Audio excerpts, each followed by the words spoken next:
Who knows what evil lurks in the hearts of men? Harmless Phosphorescence knows.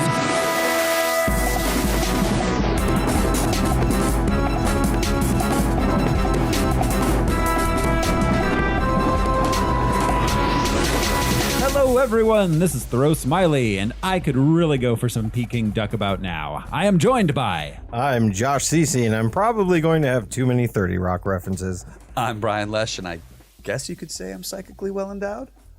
I'm Alec Weber, and I'd climb a mountain for a llama. And this is Harmless Phosphorescence, the podcast where we watch every theatrically released full-length live-action superhero movie ever made. We gather some research into the production and the source material, and then we tell you all about it. This week, we are watching The Shadow. He was consumed by evil. For as long as you can remember, you've struggled against your own black heart. Shoot through him. Every man pays a price for redemption. I'm not looking for redemption. You have no choice. But I will teach you to use your black shadow to fight evil. He became the Shadow. I didn't see anything. I swear. Dump him. Who's there? Did you think you'd get away with it? Did you think I wouldn't know? Now, when the world is in danger, report. Police investigation of murder. Agent advises inquiry. Who knows what powers stir in the night? Whatever you did, it's in the past. Join me. Inside you beats a heart of darkness. I do what I do to fight back the evil inside me, but some part of it is still there, waiting. Genghis Khan conquered half of the world in his lifetime. I intend to finish the job. And when the adventure begins, Activate the bomb. who knows where it will end? Alec Baldwin, John Lone, Penelope Ann Miller, and Tim Curry. Who knows what evil lurks in the hearts of men? The Shadow. The Shadow! Woo! The Shadow, released July 1st, 1994, with a running time of 108 minutes, a budget of $40 million. It made $48 million. So squeaked by. Yeah, it wasn't a failure, really. I mean, at least not financially. Spiritually. Yes. Yeah. And we are once again going to play the box office top 10 of the week for July 1st, 1994. Boys, let me hear your guesses. Where did The Shadow open, Josh? All right, so it made its money back, not by a whole lot, but enough people went. I'm going number 7. Lucky number 7. Number 7. 5. Number 5 for Bri. I feel like I remember a lot of hype around this, so 3. Number 3 for Al. All right. Well, here is our top 10 box office for July 1st, 1994. At number 10, we have Little Big League. Little Big League? Little Big League. With Dustin Hoffman? Wait. There were 9 of them. Yeah. I think that was either Tom Arnold or Rick Moranis. Which, and I don't know.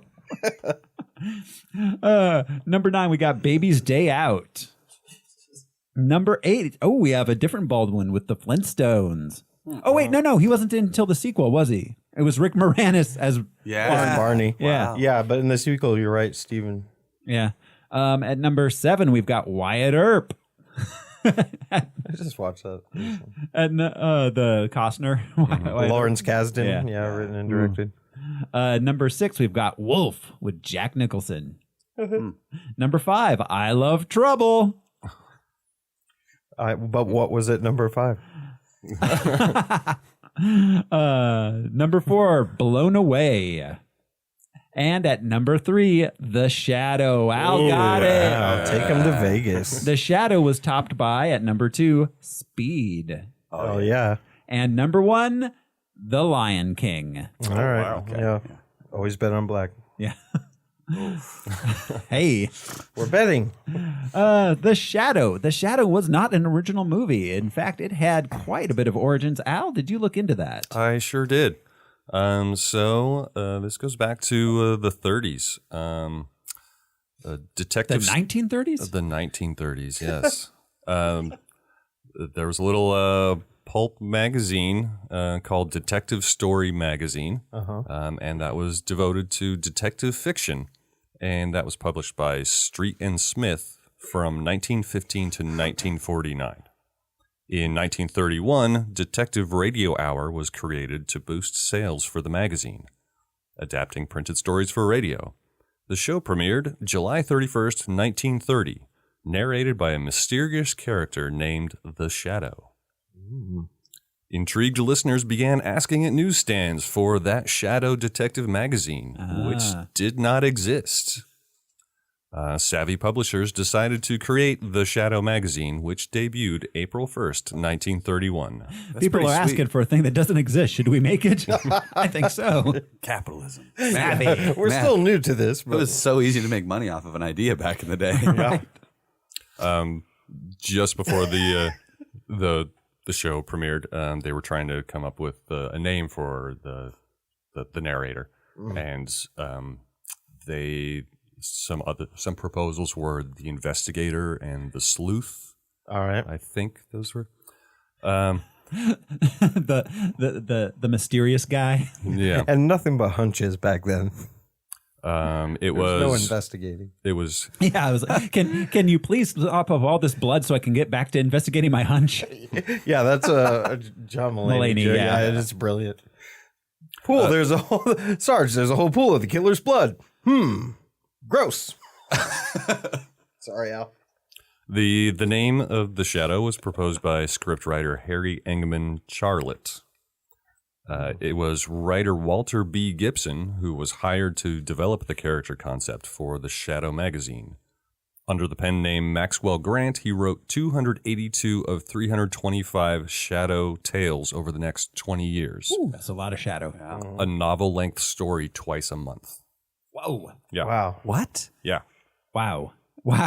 So He was- basically 2 books a month. He was prolific. Yeah. Is this guy like on barbiturates? How is he writing two No, novels he sat a at month? his typewriter and he's like, luckily nothing else is going on. It's 1931. Yeah, we have no TV.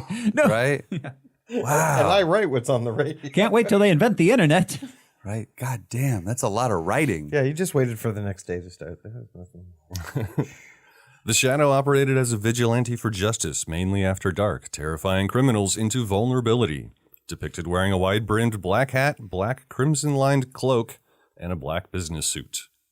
The Shadow radio drama debuted September 26, 1937, introducing his power to cloud men's minds so they cannot see him. The character being described as a master of hypnotism. This device, this power to make himself invisible, was born out of time constraints for the radio, and the difficulty of explaining to the listeners where the Shadow was hiding and how he was concealing himself.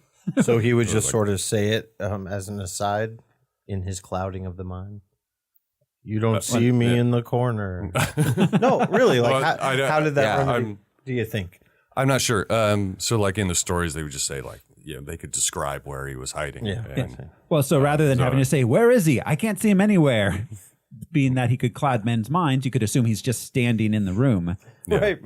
Yeah. So And you then still his got to voice would say just it. pop in. Yeah, I'm sure the narrator doing some sort of using his power to cloud men's minds. The He is Shadow. standing in the room. Or maybe Like- Langston had a. Yeah, I don't know. No, I mean, yeah, no, That's I can cool. see. Yeah. Having made audio fiction, I totally see how that's a good Oh shortcut. yeah, to I be- wasn't. Yeah. I was just curious. Like, how do we think they? Yeah, never mind. Go ahead. In print, the Shadow's true identity was Kent Allard. Lamont Cranston was a separate character, a wealthy young man about town, whose identity Kent Allard would sometimes assume. Whoa. Whoa, he would That's- steal his identity? Yeah, identity theft. Wow. They met at one point, and the Shadow kind of just said he was going to do this or kill him or something like that. Lamont was like, bro, my credit rating. Like, yeah, that's interesting. So when the real Lamont Cranston would go out of town on his Man About the World adventures, Playboy, yeah, then Kent Allard would, assume his identity while he was away. That's pretty interesting because it doesn't predate Batman, but it's interesting that the hero is the dashing playboy and the dark hero, and he's separate from both of those two things. Yeah. Remind me when Batman started? 39. Oh, was it 39? Yeah, so it does predate it. For radio, the Kent Allard identity was dropped, and Lamont Cranston was just the Shadow. They always change things for radio. Big radio changing our stories. He can't be a gay Shadow. It was on the radio show when they started the tagline, who knows what evil lurks in the hearts of men? The Shadow knows. And this was voiced by Frank Reddick, I think. Most episodes ended with the reminder, the weed of crime bears bitter fruit. Crime does not pay. The Shadow knows. Yeah, it does. Ironically, the weed of crime is now weed. Yeah. Hey, it's legal in, most 16 states. Actually, it's like over 50% of states now. It's like at least medicinal. Yeah. Do you think superheroes operating in the 70s and 80s just feel kind of bad now? Like, they were all about the war on drugs, and now it's a gray area. They're like, man, Nixon lied. So the introduction was read by that one thing by Frank Reddick, but the Shadow himself was voiced originally by 22-year-old Orson Welles. Whoa, that's cool. Between September 1937 and October 1938, just over a year. We forget how big he was. He was huge in radio. No. Yeah. Oh yeah, for sure. Yeah. Other voice actors included Bill Johnstone, Brett Morrison, John Archer, Stephen Cotley. Margot Lane, the character, she was in the books as well. On the radio, she was voiced most notably by Agnes Moorehead. Oh, okay. Who was most famously to me Dora on Bewitched. Yes. Yep. Yeah. Recurring enemies from Prince included Shiwan Khan, the Voodoo Master, the Prince of Evil, and the Wasp. The Wasp? The Wasp. Okay. Come to my debutante ball. We're voting it for. There was a Shadow comic strip that ran from June 1940 to June 1942. 2 fabulous years. Star-studded years. Comic books. The first Shadow comics were published by Street and Smith between 1940 and 1949. It took a while. The Shadow appears off and on across several publishers. He appeared in Mad Magazine in 1953 and 1954. He finally made it. Yep, legitimized. Archie Comics. 64 to 65. Who knows what lurks in the hearts and minds of Jughead? Mr. Weatherby. Some of those issues were written by Jerry Siegel, who created Superman. DC Comics, there's a 12-issue series between 73 and 75. Another DC adaptation in 1986. That was a 4-issue miniseries. Monthly DC Comics starting in 1987. Kyle Baker was one of the artists on that. That's cool. Issues 18 through 19. Marvel Comics one-shot, The Shadow, Hitler's Astrologer in 1988. Like personal astrologer? Do you have any story on background on that? I guess it's a one-shot. He was into the horoscope. Yeah. Back to DC Comics. The Shadow Strikes between 1989 and 1992. Various Shadow characters appear in Rocketeer comics, including alter ego Lamont Cranston, because that took place back in the 30s as well. So the Rocketeer and the Shadow could share a universe. Yeah. Which Disney, Yeah. There was a Please don't. Yeah. Oh, yeah. So let's get the Shadow in the MCU. Well, no, I could see them doing a Rocketeer verse or something, something like that. Yeah, I can see The Rock too. And having this character live in it. Yeah. You know, as their arrow kind of. He could be on the radio in the background. There was a Dark Horse Comics miniseries in the 90s, 93, 94, 95. There's an uncredited cameo in DC's Kingdom Come. Oh, I think I've spotted that. There's a nightclub scene where he is standing next to The Question and Rorschach. Right, I have seen that, yeah. Huh. There are a few films that were made. The Shadow Strikes in 1937, International Crime in 1938, and 3 movies in 1946. Back to back. The Shadow Returns, Behind the Mask, and The Missing Lady. And The Shadow, Too Fast, Too Furious. And the reason we did not do those prior to Superman and the Mole Men is because I think that last batch was serials, and the first ones were not full-length features. They were like 30-something minutes. No, they were 60 minutes, 61, 62 minutes. There was reasoning we had. Okay. Yeah, it's fine. I trust That's it. cool. I remember we did discuss it Yeah. at the beginning. Yeah, we did.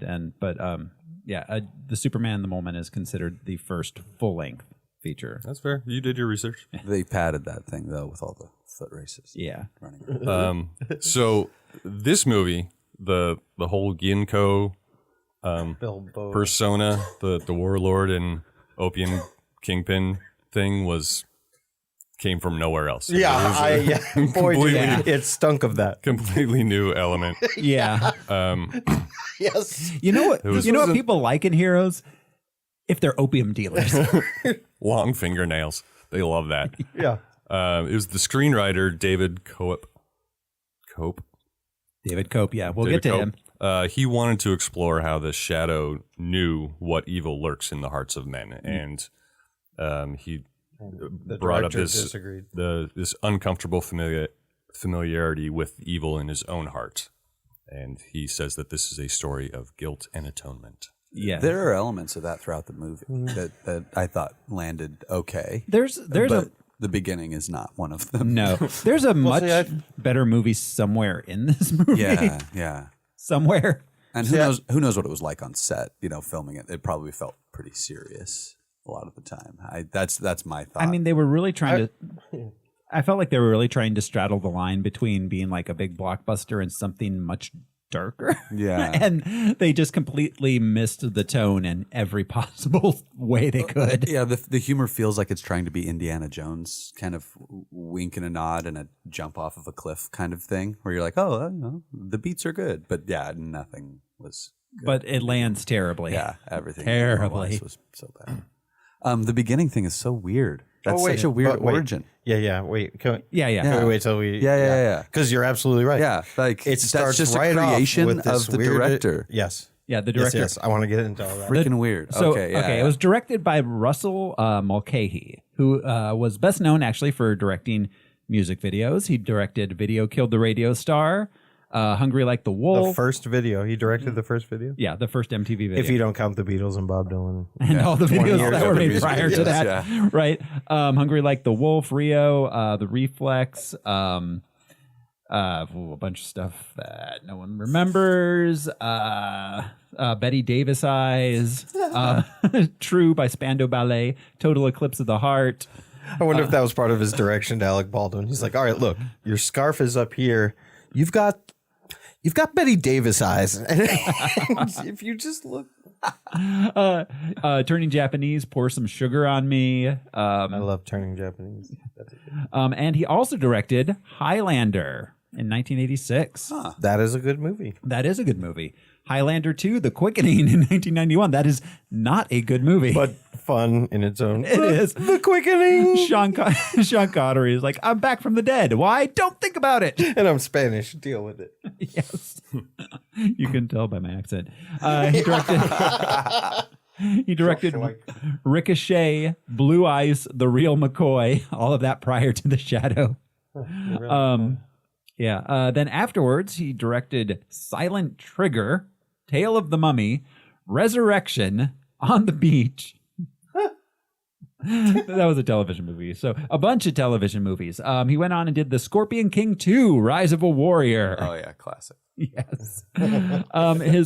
His most recent was In Like Flynn from 2018. I also got Resident Evil Extinction, and there's Those another are popular, right? Yeah. He did 39 episodes of the Teen Wolf series. Yes, yes. He did some bulk of the series. He did Queer as Folk. Let's see, and The Hunger. He directed a bunch of episodes for that. So yeah, he's kind of a journeyman director. Yeah. So do you have any information on how he got this gig? I think he was just hired by the studio. Okay. That I didn't come up with anything very interesting. It feels like a director that's not particularly interested in the story he's telling, in my opinion. Yeah, I mean, it's very rudimentary. I mean, it's perfectly, everything is perfectly competently directed. It's just not very there's not a whole lot of he didn't put his imprint on it in any way that I can tell. You know who could have made this movie fun and had passion for it? Sam Raimi. Oh, yeah. He definitely could have. Wow. Tim Burton. Well, yeah, it's a de facto Tim Burton movie. Yeah. Oh, God, yeah. Mulcahy. He was clearly stole- doing Yeah. Batman. Yeah. yeah. Some shot for shot. We recall from Darkman that Darkman was created because Sam Raimi couldn't get the rights to The Shadow, which he really wanted to do. Which is funny because I was going to bring it up when you were going through. I mean, it seems like it's public domain, right? Every comic book house got to do a version. You named Dark Horse, DC, and Marvel. Yeah, I didn't write it down. There was somebody who owned the rights and To the cinematic. and was able to give permission Far out. to all those comic books. But also I forgot to mention that in December of 2006 there was a rumor that Sam Raimi would and Michael Uslan would co-produce a new Shadow film for Columbia Pictures. In 2006? 2006. Columbia Pictures. We all know that means Sony. And Sam Raimi made some comments. He in 2007, I don't have any news on the Shadow, except that, we're looking at it. But then ultimately it didn't get made. I'm sure he would have made a great version, but Darkman is cooler than The Shadow. The Shadow. Why? I don't know. There's nothing really unique about this hero, I don't think. No, there Which isn't. makes sense for the time he was born. There was not many templates, but why in 2006 would you go into a meeting still being like, I got this Shadow, Well, I mean, You can turn that shit into anything. I can see it being something from your childhood where you're like, I you want to understand. do it, but like, why the fuck in 2020 are we making Transformer movies? I mean, come on. Yeah. Well, all right. I'm not going to answer. I can, but There's nothing new in the Well, world. the money is the answer, but that's if you're telling me that the Transformers and that mythos is as interesting as the fucking Shadow, then I won't be able to make my point. well, no, neither are. I'm just saying it's something from people's childhood, and that's the only reason anyone's making it. Okay. That doesn't mean everything needs to be. Well, no, I'm not saying either should be. I'm just saying. Yeah.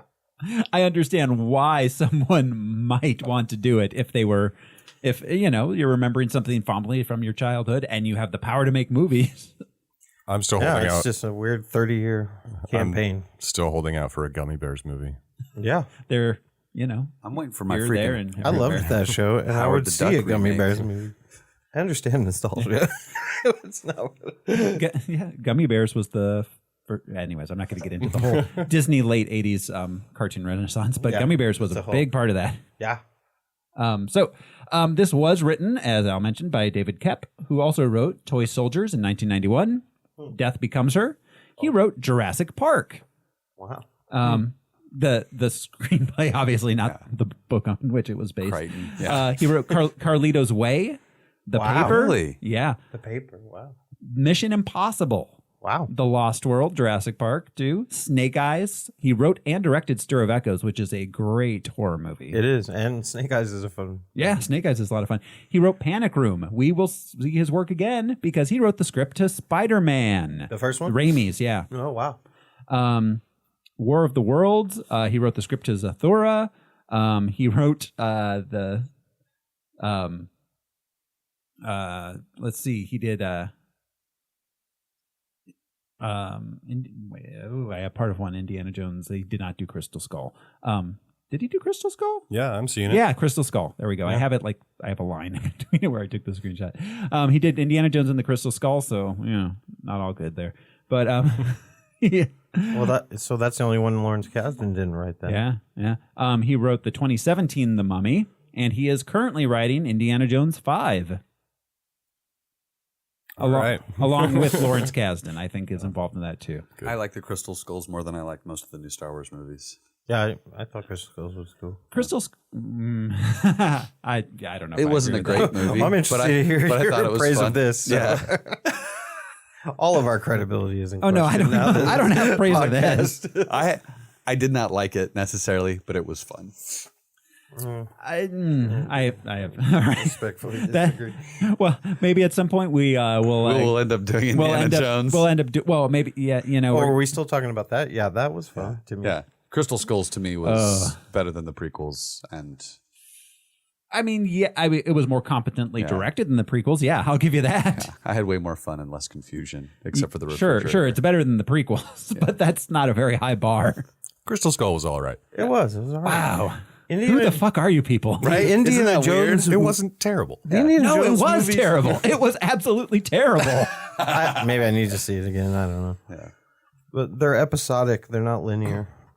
Yes, I know. That doesn't make it a good movie. Though I will say this. It just makes it a weaker adventure than some of the other things. It was a poorly made film. All right, fair enough. It had a fucking rubber snake. You just said this was well made. No, yes, you did. Well, okay, no. It was competently directed. I will say this. When I purged my DVDs, I kept my Indiana Jones, the first 3, but I sold Crystal Skull. Oh, well, I have a box set, so it would be it'd be weird to sell the one disc. I had the box set before Crystal Skull came out. I know. But yeah. Anyways, this starred Alec Baldwin. Boy, did it! Yeah, who you may remember from Knots Landing. Well, I brought this up briefly outside, and now I know him as Jack Donaghy. 30 Rock is probably my favorite sitcom. But I was trying to remember back, and then you mentioned Sweaty Balls. Definitely remember that. Yeah.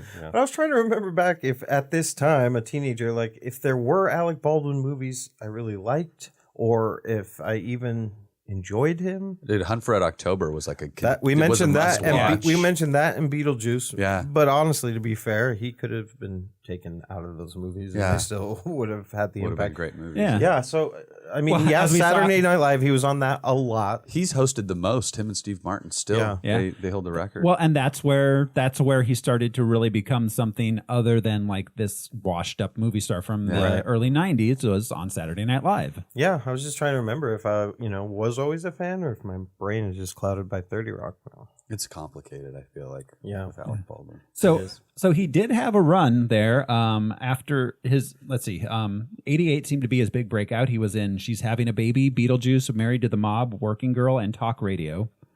In 89, he was in Great Balls of Fire. He played Jimmy Swaggart in Great Balls of Fire. Oh, wow. They are cousins, he and Jerry Lee Lewis. Yeah.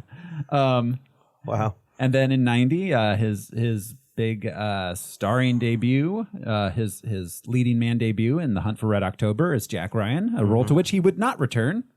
Then he was in The Marrying Man, Prelude to a Kiss, and this might actually be my favorite serious role of his, Glengarry Glen Ross. Oh, yeah. Oh, yeah.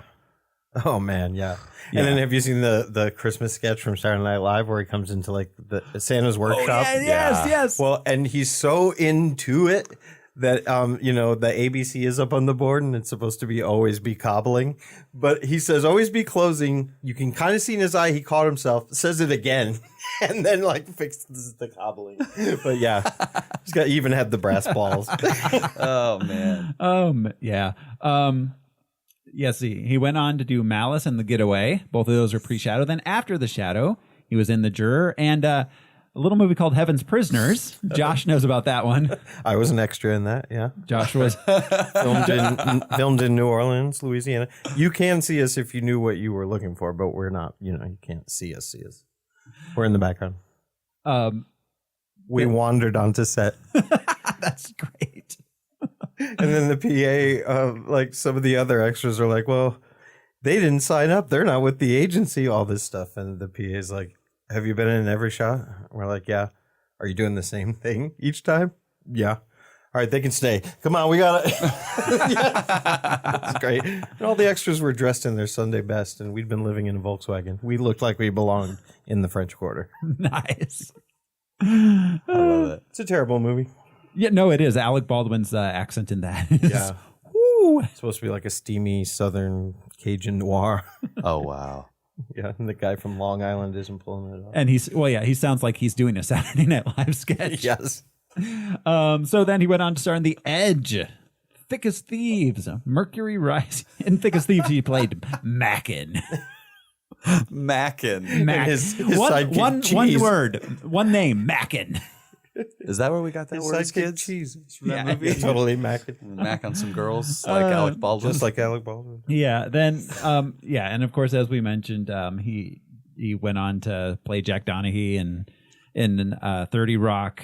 Which now I know like I said, Kenneth comes up with a fake name on the sly because he's talking to Tracy and he's not supposed to be at work. He uses the name Cranston, and it was always like, huh.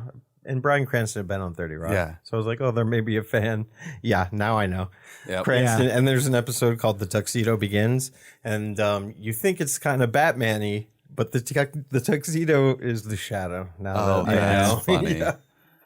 Oh, they were poking fun at him. Well, and he supposedly was in the running for Batman. Yes. And this was him regretting Batman. So he regretted. Well, he might have been offered it at Yeah. one point and turned it down. That's what I've heard. Yeah, and this was him saying, like, well, I don't want to miss out on that again, so I'll do the shadow. Yeah, and I don't know at what stage he was offered. It could have been, the very beginning, his agent saying we could be in for Batman, but he did famously refuse to throw his hat in. Imagine him sitting in that chair, like first day of shooting, like, why are they putting acrylic nails on me? I thought this was Batman. Like, this wig is really long. I saw Keaton's Batman. They didn't put nails in a wig on him. Like, I've been walking around the house for the last 4 years with Vicky Vale, and I'm fucking tired of it. I'm gonna be a superhero. So we've got John Lone. I wanted one of my favorite Alec Baldwin things was he was in 5 episodes of the Clerks animated series. Oh, that series was great. Really? As the mayor of Leonardo? He was Leonardo. Right, That's awesome. That series was great. It was really funny. The second episode was a clip show, and they only showed clips from the first episode. Yeah. That's ridiculous. It was a really good show. That's awesome. He narrates Royal Tenenbaums. I was just going to say that, and it's brilliant, isn't it? Oh, my God. That's what this movie reminds me of, that narration. It's the same narration that he does when he does like the New York Philharmonic or whatever. Oh, right, the New York Opera. He does all the radio narration of that. Right. Like tonight on the So it's that same exact voice that he delivers this in. Royal Tenenbaum bought the noir. house on Archer Avenue. Yeah. Yeah. I like his voice a lot. Yeah, no, he's got a great. He's fantastic. He's got a good voice for radio. And does a goddamn amazing Donald Trump impression. Oh, Yeah, that's what he's been doing mostly these days. Is Thank you, Alec Baldwin. because he's been doing it in the room of fundraisers for the last 25 years. They're, Oh, God, if you're yeah. from the East Coast, Trump yeah. has always been a clown. Yeah. Okay, so oh God, yeah, I'm looking forward to him and Larry David sharing a lot of screen time coming up. I just brought that up this morning. It's going to be It's got to be a mixed bag knowing Larry David is the only celebrity that can impersonate. Right. Right. A miserable human being. Yeah, we got John Lone as Shiwan Khan, the last descendant of Genghis Khan. I would just like to point out that is estimated that roughly 5% of the world's population is directly descended from Genghis Khan. I'm glad that we all came to that realization in this movie. They didn't know at the time, to be fair. Yeah. Did they not? No, that's a pretty recent thing that they've discovered as far as I know, like in the last 10 years. Because I always thought that was a thing that had been confirmed through like genetic research, but that was a thing that people knew. Because that was just his campaign was to I don't know. make himself it could have probably been a theory. to make Asia his progeny kind of thing. But Which is well, they may have identified weird, it, but they didn't have the capability to cross-reference like they do now. Yeah, to compare it to different what a way to databases on different justify countries. having sex a lot. To be like, I want to make all of Asia descended from me. Yeah. No.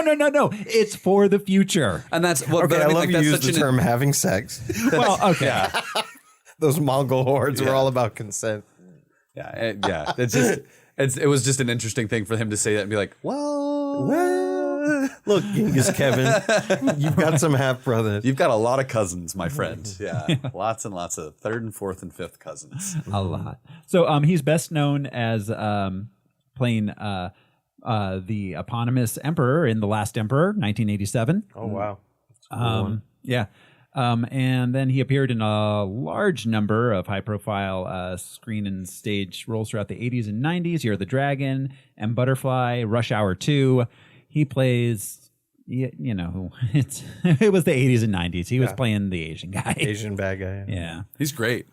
Yeah. He's just kind of got like a terrifying presence in this movie too, which is it's those contacts though. He's great. The role is out of fucking control. Bonkers. What the It fuck? doesn't make Fucking any bonkers, sense. man. Yeah, that actor is. Yeah, when he's in the clam bar later, in a suit and like, yeah. Oh my god! I don't know. And just He couldn't shoveling decide. it. This movie is a fever dream. Eating rice with his hands. Yeah. Oh.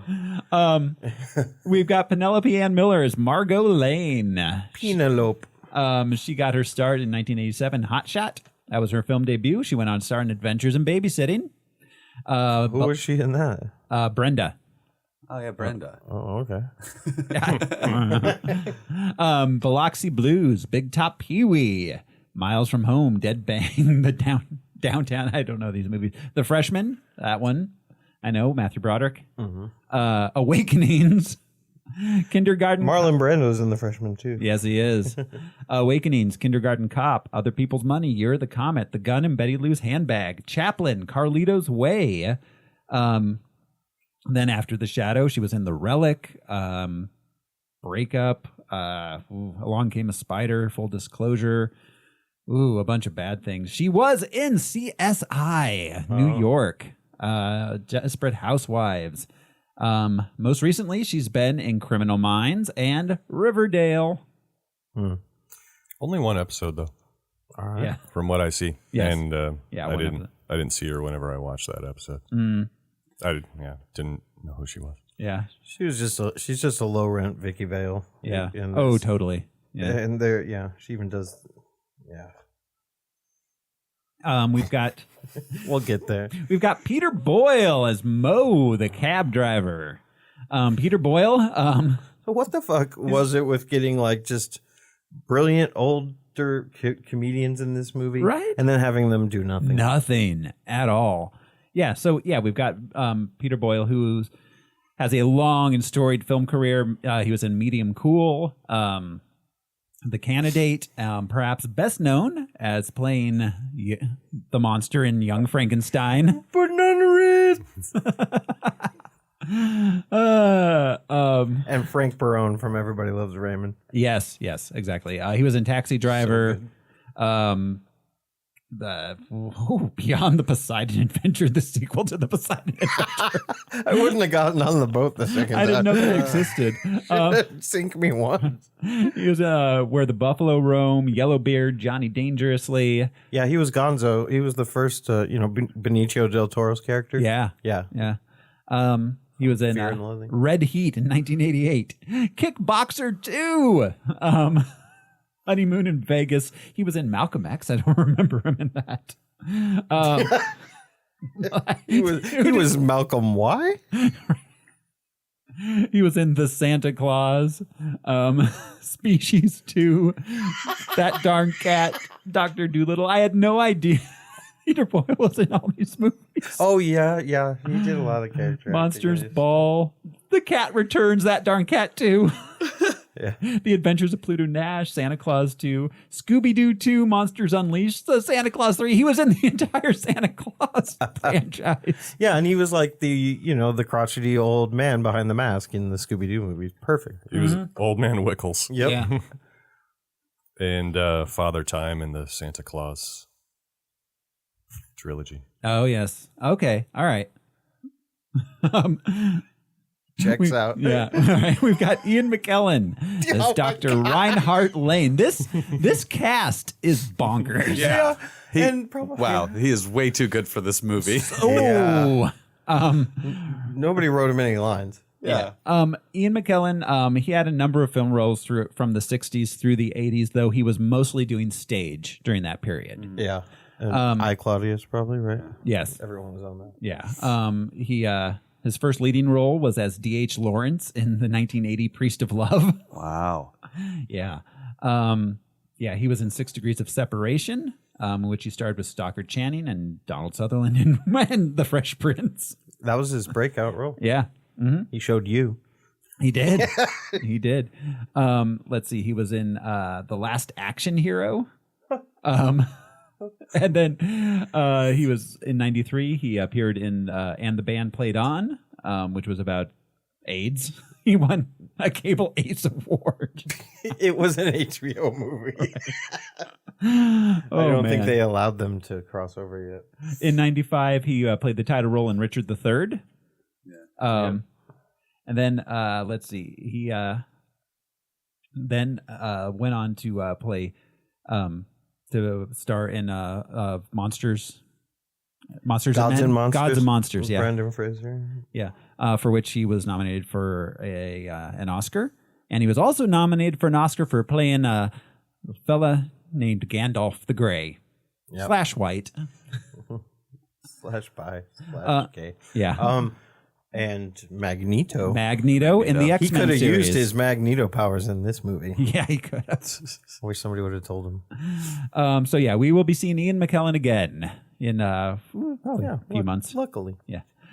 We've got Tim Curry. In 2 fabulous minutes of Farley Claymore. I noticed at the top of Ian's credit list in 2019, he was Gus the theater cat. In Cats. In Cats. Oh, yes, he was. He was in Cats. Yes, he was. That's amazing.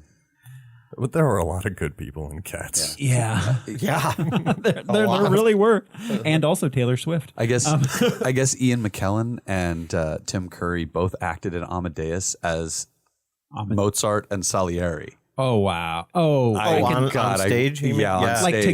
together? Oh, that would have been a great production. Tim Curry, Salieri. That'd be a dream, especially in the No, it would have been. 80s. I imagine it was Tim Curry as Mozart. Yeah. And Oh, Tim yes, Curry that as makes sense. Salieri. That makes sense as well. The older man being all Wow. distraught about this crazy young person. That would have been a great jealous production. as fuck. I can't imagine Tim Curry playing that. That'd be so much fun. Yeah. Anyways. Wow. I just read that. Yeah. So Curry, of course, rose to prominence as Dr. Frankenfurter in the Rocky Horror Picture Show. But he was a British stage actor. Yeah, like Ian McKellen. yeah. Well, and he originated the role on stage starting in 1973 Yeah. of Frankenfurter. So that was like his role. Yeah.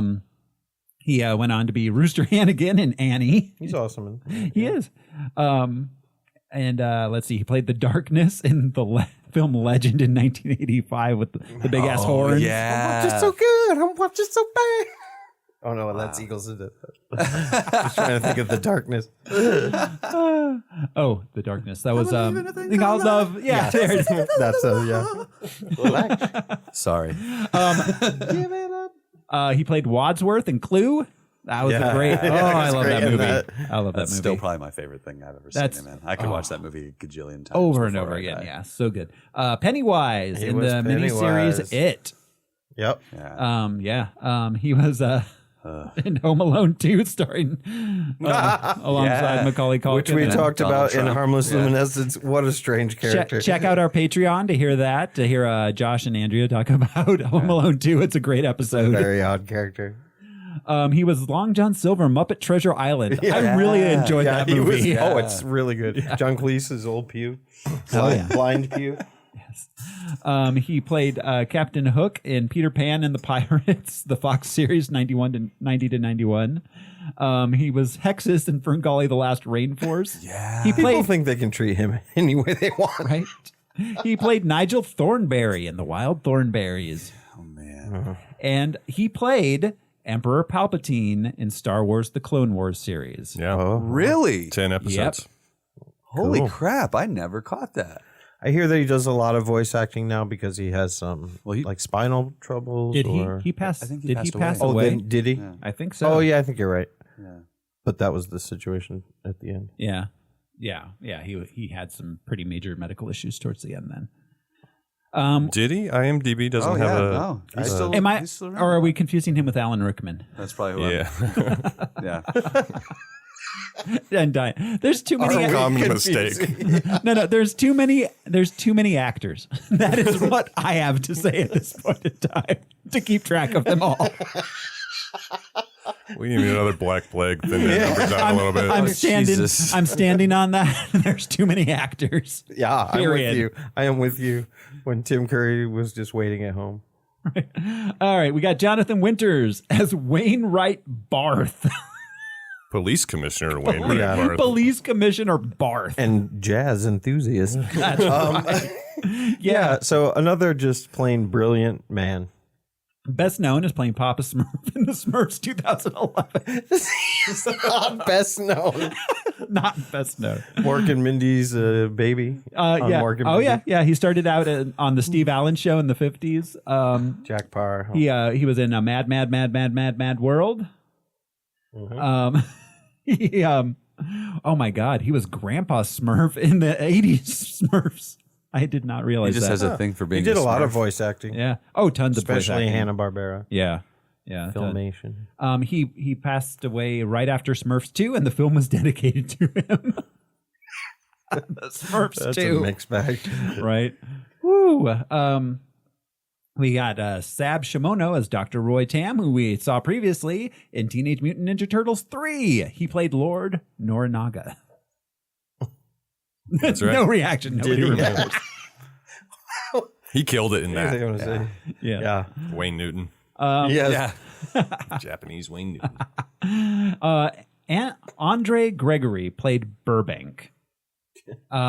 These characters had names. Burbank, was that? That's the cab driver, right? No. That was That's Mo. Peter Boyle. That was Peter Boyle. No. The other cab driver. Oh. He was what's his face's cab driver, wasn't he? No, wait. Burbank wasn't Burbank Burbank was the butler we saw in one scene, wasn't it?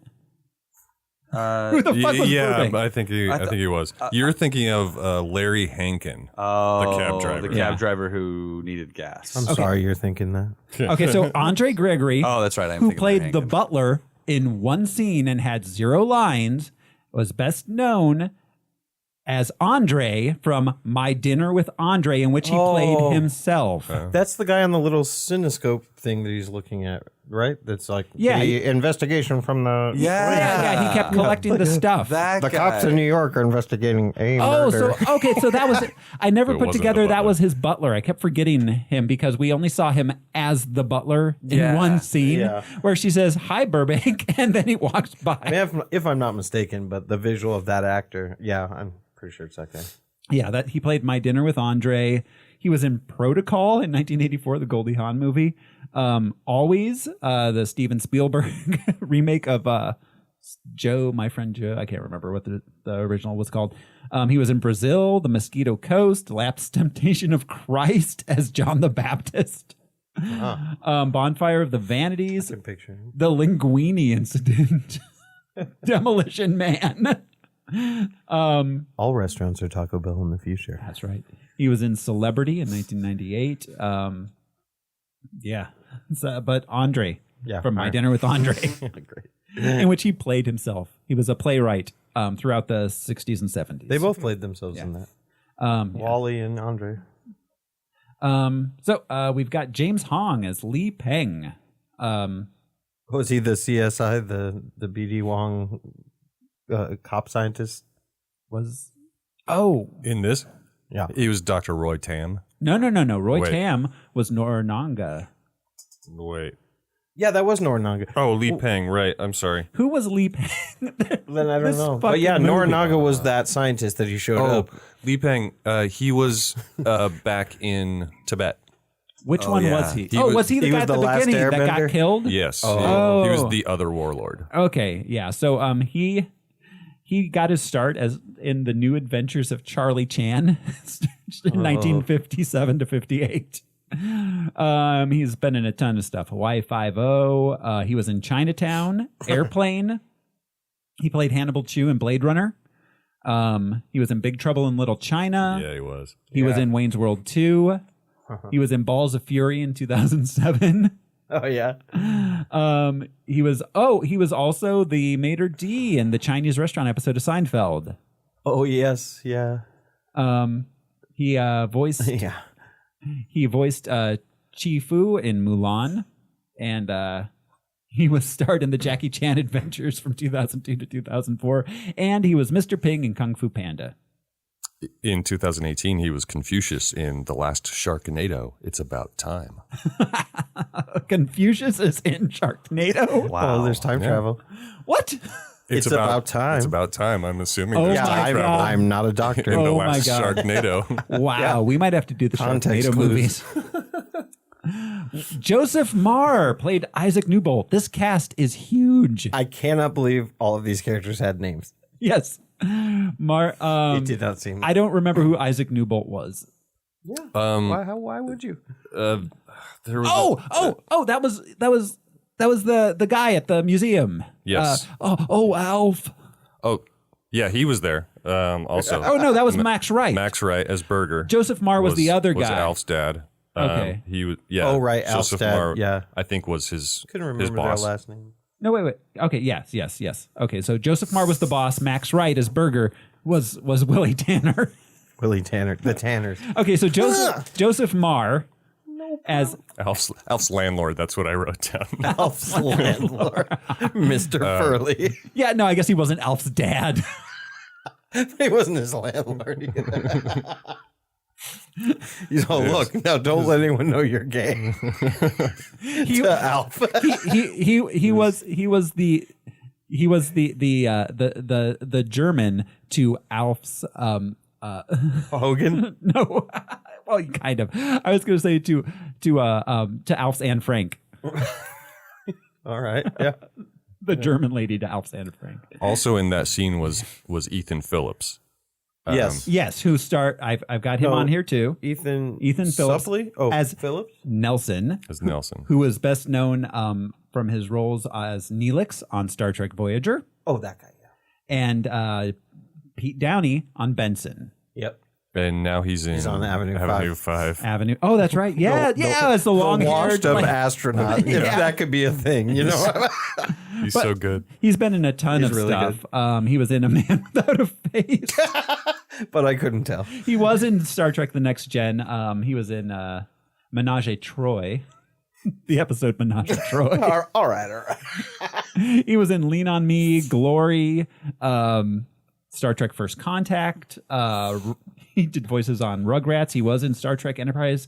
He was in every Star Trek. He was also in The Wild Thornberrys. Rugrats Go Wild, Bad Santa. He was in Arrested Development. I don't remember. He was a military officer, probably when Buster was joining the military.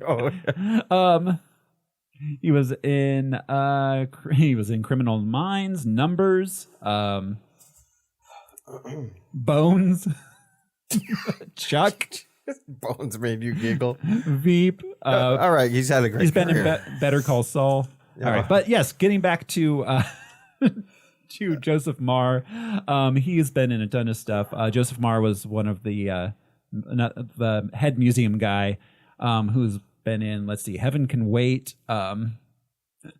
Frankenweenie, The Evil That Men Do, My Stepmother's an Alien, Sister Act, Funny Farm, The Chevy Chase Vehicle, IQ, In and Out, Mars Attacks, The Out-of-Towners, and he was in a ton of sitcoms. MASH, he was in the Wonder Woman series. I don't even know. St. Elsewhere, Who we're talking Moonlighting, the old guy, the old museum guy that Alf's dad was. Yeah, all right. He was also in an episode of Seinfeld. Oh, As Gavin was the character name, which I don't remember. On what episode does it say? Oh, never mind. Yeah. I'm sorry. Just forget it. yeah, it doesn't matter. But doesn't it? Later, we also the guy who played Banya is in this. Oh, The other comedian. Yes, I thought I recognized him. I saw him and I was like, who is that guy? It was Banya. Banya from what? From Seinfeld. Oh, the other comedian. Oh, Banya. Yes. Yeah. All right. So, hey, Jerry. All right. So that's gold. Yeah, that's gold, Jerry. Max Wright, Alf's dad, plays Burger. He was also, was in a ton of sitcoms in the 80s. WKRP in Cincinnati, The Misfits of Science, After MASH, The Norm Show. He was in The Stand, and the HBO miniseries From Earth to the Moon, and he played Dr. Joseph Mengele in Playing for Time. Playing for Time? Playing for Time. Is he the one that came up with the Adolf. The Mengele effect? I don't even know. Let's just move on. Frank Welker was the voice of the knife Furba. Yes. Yes, he was. This movie is about the knife. All hail the knife. The knife should have just been the villain. And Frank Welker, we've spoken about him before. He is best known as being Fred and Scooby from Scooby-Doo. And of course, he was in like tons of other stuff. Mostly as a voice at the actor. time, he must have been sort of like his version of Vin Diesel, like we're going to pay this guy to say like, yeah, I go. Right. All of those films, Vin came back in to say Groot. That woke Brian up. So apparently David Koepp wrote the script with Alec Baldwin in mind because he was attached very early on. I don't know how you even do that. In mind. Yeah. It was shot on 5 sound stages over 60 days. This was a really boring movie as far as production goes. Apparently the director says there's a lot of FX in the film, but it's not an FX film. It's a character-driven story. Wrong. Oh my God. We found out that is a lie. This was not on Siskel and Ebert somehow. It was a big one. I don't know how they missed this one. Right. And they would remember The Shadow. Yeah. Somebody slipped them a stack of cash so they wouldn't review it. Maybe. But Ebert did review it in his column. And he wrote, "The Shadow is the kind of movie that plays better the more baggage you bring to it. If you respond to film noir, if you like dark streets and women with scarlet lips and big fast cars with running boards, the look of this movie will work some kind of magic.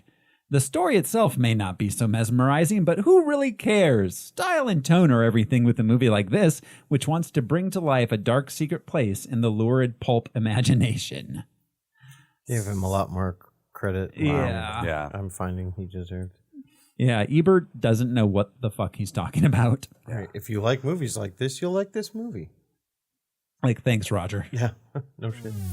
Hey everyone, Thoreau from Harmless Phosphorescence here with a message for you. Yes, you listening to me talk. Did you know that the Harmless Entertainment Network has a Patreon? That's right, you can join in and get extra fun like a Star Wars Harmless Phosphorescence miniseries, a patron-only Q&A roundtable episode. We have great bonus episodes of audio dramas like Attention Hellmart Shoppers in 1994. But not only that, if we reach our next patron goal, we'll do a monthly bonus Harmless Phosphorescence about a patron-chosen non-superhero movie. Plus, there are great new shows on the way, and if you're a patron, you'll get to hear them first. Head over to patreon.com/harmless entertainment today, and for the price of a cup of coffee, you too can join our super awesome superhero club. Now, back to the show. So, that's about all I've got. We spent plenty of time talking about. Let's get into this mess of a movie. Let's do it. This is The Shadow. We get a nifty little CG title card, one of the first CG title cards around, I'd say. And we open on the opium fields of Tibet. There's an agricultural dispute between a local mom and pop and Alec Baldwin. I just wanted to... Sorry. I noticed this here because it was in the opening credits. The music supervisor was Jelly Bean Benitez. Yep. Yeah. Jelly Bean. Oh, yeah. Nickname. Speaking of the music, before we get into this, around it was Jerry Goldsmith did the score. We've talked about him before. He's like basically, the second most well-known guy after John Williams. He did Star Trek, tons of stuff. But this was a weird score. I watched this a lot with headphones on, and it was very cinematic.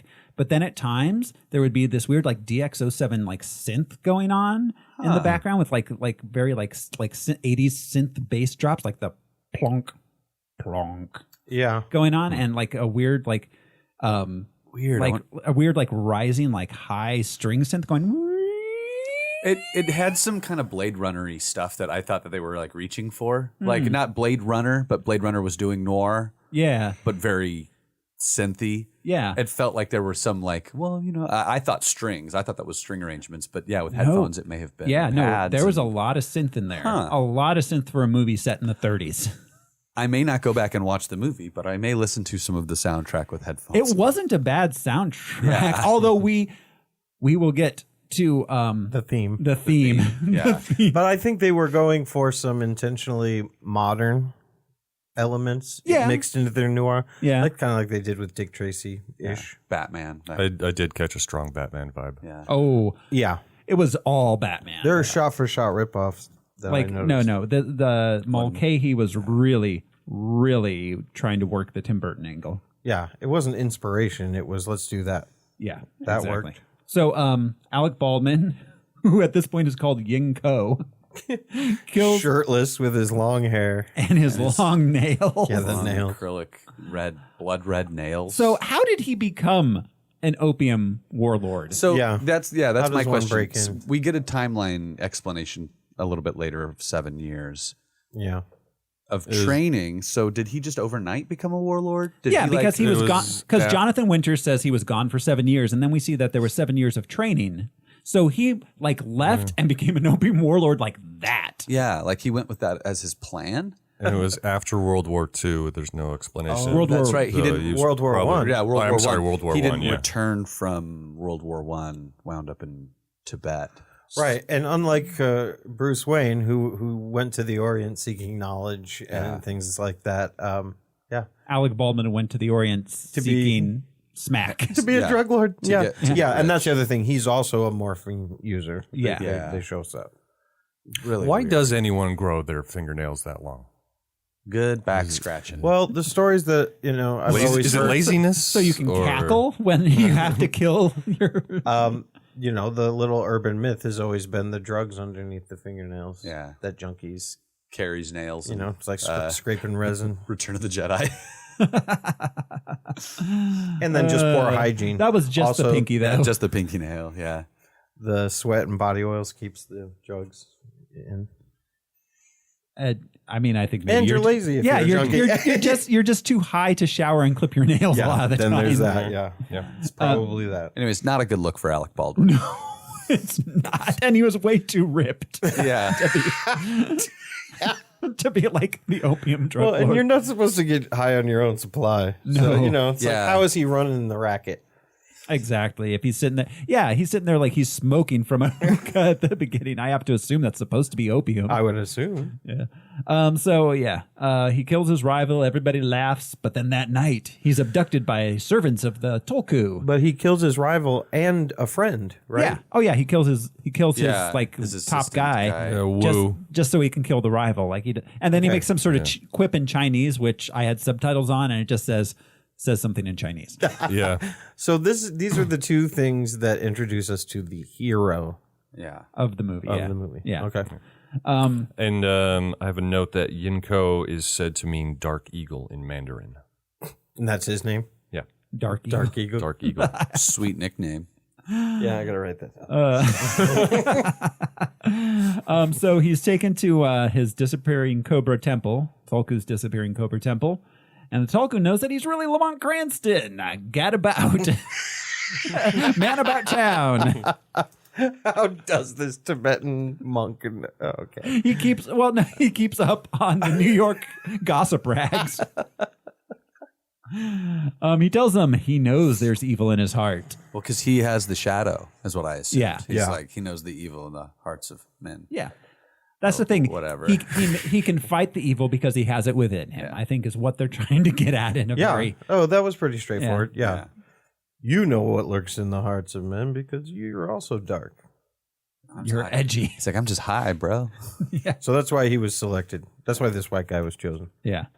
But it's like, I bet he was not the first asshole white guy you met. Well, and also, with roles like this, it's like Iron Fist, where it's like, I'm going to teach you these skills, and you're going to serve out this role. And they're all just like, dope, but I'm white, and I'm from New York, so I'm going to go home. I'm going home. And they're like, no shit, we just spent 7 years training that guy. And he's taken it to another franchise. Yeah, exactly. Yeah, that was his problem. There was no better good point. place for him to go because they described it themselves in the movie. Sex criminal boat. That most wretched layer of villainy we know as sex criminal boat.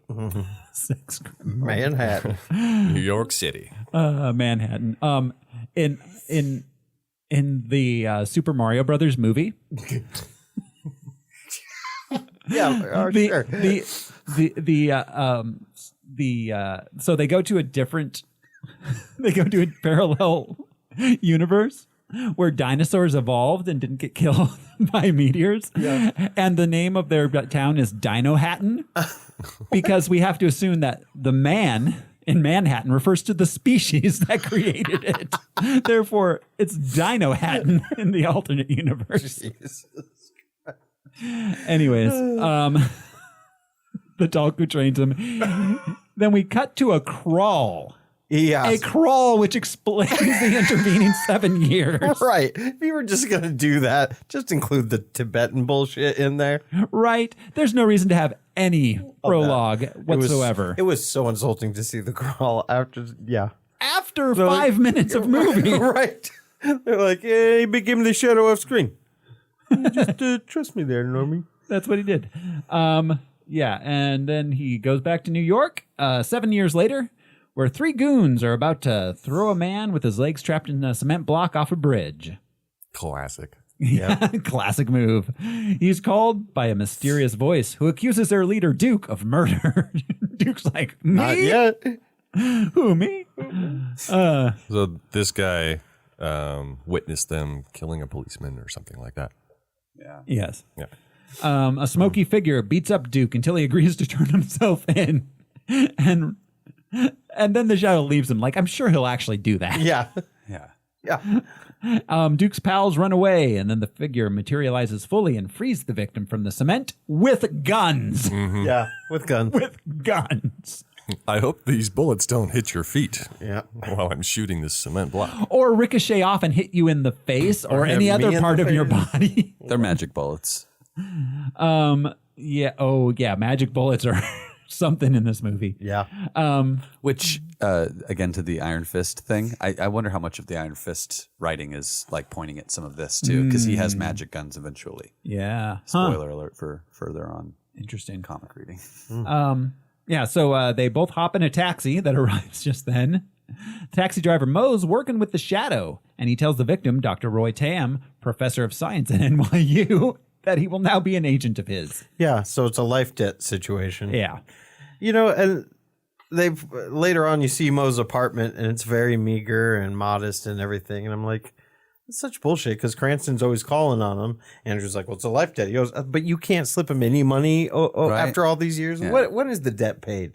Right. Dude has to run out of his house and jump in his cab, which he uses to make money. To just be there whenever this millionaire needs. Well, yeah, time and gas. Right. Just fucked up with the shadow. And he's not getting good mileage. This is the 30s. Yeah. Right. And it's not, it's not you'll owe me a favor. No. It's I'll own you for the rest of your life. But, with this ring I thee wed. And I'm a rich guy who was apparently rich to begin with and then went off and made a bunch of opium money. Yeah. To supplement. Mo delivers Lamont. Oh, wait. First he tells Dr. Tam the secret greeting. What is it? The sun is shining, but the ice is slippery. Yes. Oh, my God. Okay. The taxi driver. Okay, so Mo delivers Lamont, who's changed into a tux in the back of the cab, to the Cobalt Club, where he meets his uncle Wainwright, police commissioner Wainwright Barth. So was his mom's name Barth? I have to assume the Barth married the Cranstons. Then that.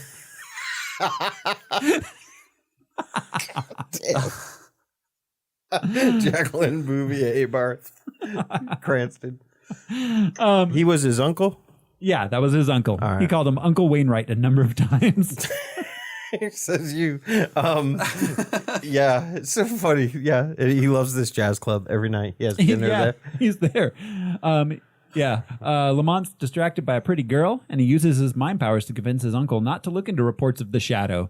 So he's got a real Jedi. I know, he repeats what he says what he wants. Kind of gaslighting. Yeah. Exactly. So you don't have diabetes. You can eat all the sweets you want. You're right. I'm going to have more cake. That was a cool visual effect, I will say. Him stepping back out of the light. Yeah, and the shadows coming up on his face. Yeah, the little focus on his eyes with the reflection. That was subtle and cool. I just always think at how bright that must be in your eyes when they pull that back. How is he not? And you're shooting on the whole film, time. So that's some real lighting. Yeah, you got to hold it. Yeah. So he buys the lady, Margot Lane, daughter of War Department scientist Reinhardt Lane, a drink, and they leave the club for some Chinese food. In the restaurant, she reveals that she can read minds intermittently, just out of nowhere. Oh, were you chained in Tibet for 7 years? No. It just so happens. I'm just a lady. Yeah. Huh. You can be born with this, huh? So he uses his shadow powers to buy her favorite drink. Yes. And suggests the Peking duck, which she was just thinking about. So she's like, woo. Yeah. Yeah, they've got the mind connection. That's the worst. He drops her off at home, and in the cab afterwards tells Mo he's not going to see her anymore because her powers are too dangerous to a secret identity. So they replaced chemistry with a psychic connection. Instead of these characters having actual chemistry, it's just I can read your mind. Yeah. Oh, because they do not have chemistry. Yeah, right. At a certain moment, she says, it's so easy being with you. And all I can think is, I don't believe any of that shit. But if I was psychic and I could have someone read my mind and I could read their mind, I'd be like, oh, finally. You know who has chemistry with Alec Baldwin? Tina Fey. Tina Fey. Yeah, exactly. And it's that awkward, terrible chemistry where you hope it doesn't work out. They do not, tend to that romance. They do not work on it.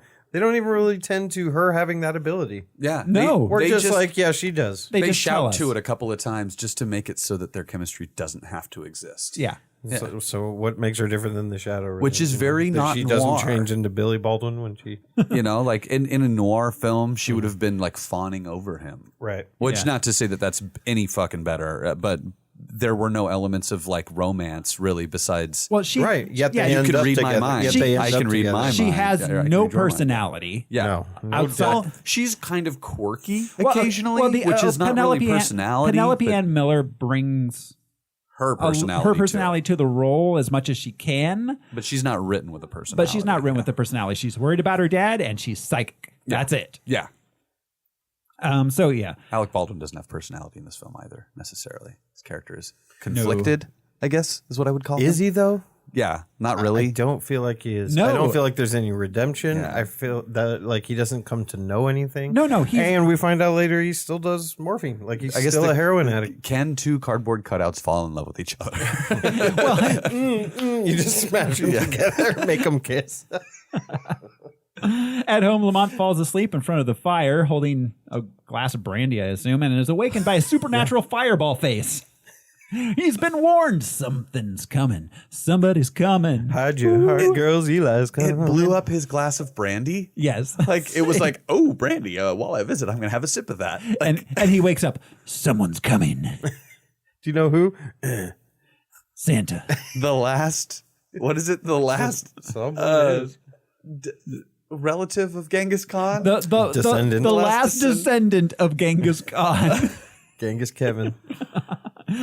Meanwhile, at the New York Museum of Natural History. This is the Museum of Natural History, not the Museum of History. Human history. Human history, yeah. So this is the place where they would look dinosaur bones. Dinosaur bones. It's where the big replica of the blue whale is hanging. Yeah. Yes. So why is a sarcophagus going there? Yeah, amongst a bunch of other indigenous pieces. There are like Hawaiian pieces behind the stacks of stuff that I they've recognize. got a lot of archaeological stuff there for the Museum of Natural History. There's like a faux coup visage. I was like, oh, damn. Oh, that's like, you don't do that in a movie. It's more of a cultural history museum. Yeah. So, the sarcophagus is a mysterious sarcophagus has been delivered. The two historians are confused by this. One realizes it's the sarcophagus of Genghis Khan because a natural scientist would know that off the bat. Yeah, and it just shows up. Yeah. We have, no explanation. They leave to make a phone call, leaving the guard in charge. But as soon as they leave, the sarcophagus opens, and an ancient-looking Mongol guy steps out and uses his mind powers. It doesn't just open; it flips out. Yeah, it does like a latch dance. Yeah, like it's a transporter or some kind of. Yeah, it's going haywire. Yeah. So with all this setup, he's in the museum. There's this ancient carved, the sarcophagus, all that shit. Did you think he was from another time? Did you know he was literally from the same time as Cranston, or no? No, I thought he was from another time. I thought he was ancient. He lives in this reality, so in present time, he loves bourbon and Italian food and all kinds of. He takes cabs everywhere. Right. Why did he have to be shipped to the museum?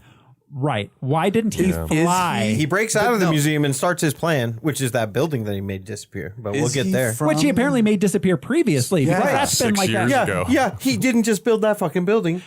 Why isn't he just wearing modern clothing and taking an airplane to New York? Right. Yeah. I don't. Is he from the modern era? Yes. We later reveal that, and he's a descendant. Because he didn't understand the cab at the beginning. Where he's like, no, I felt he immediately understood everything. That's why I eventually realized he was from present time.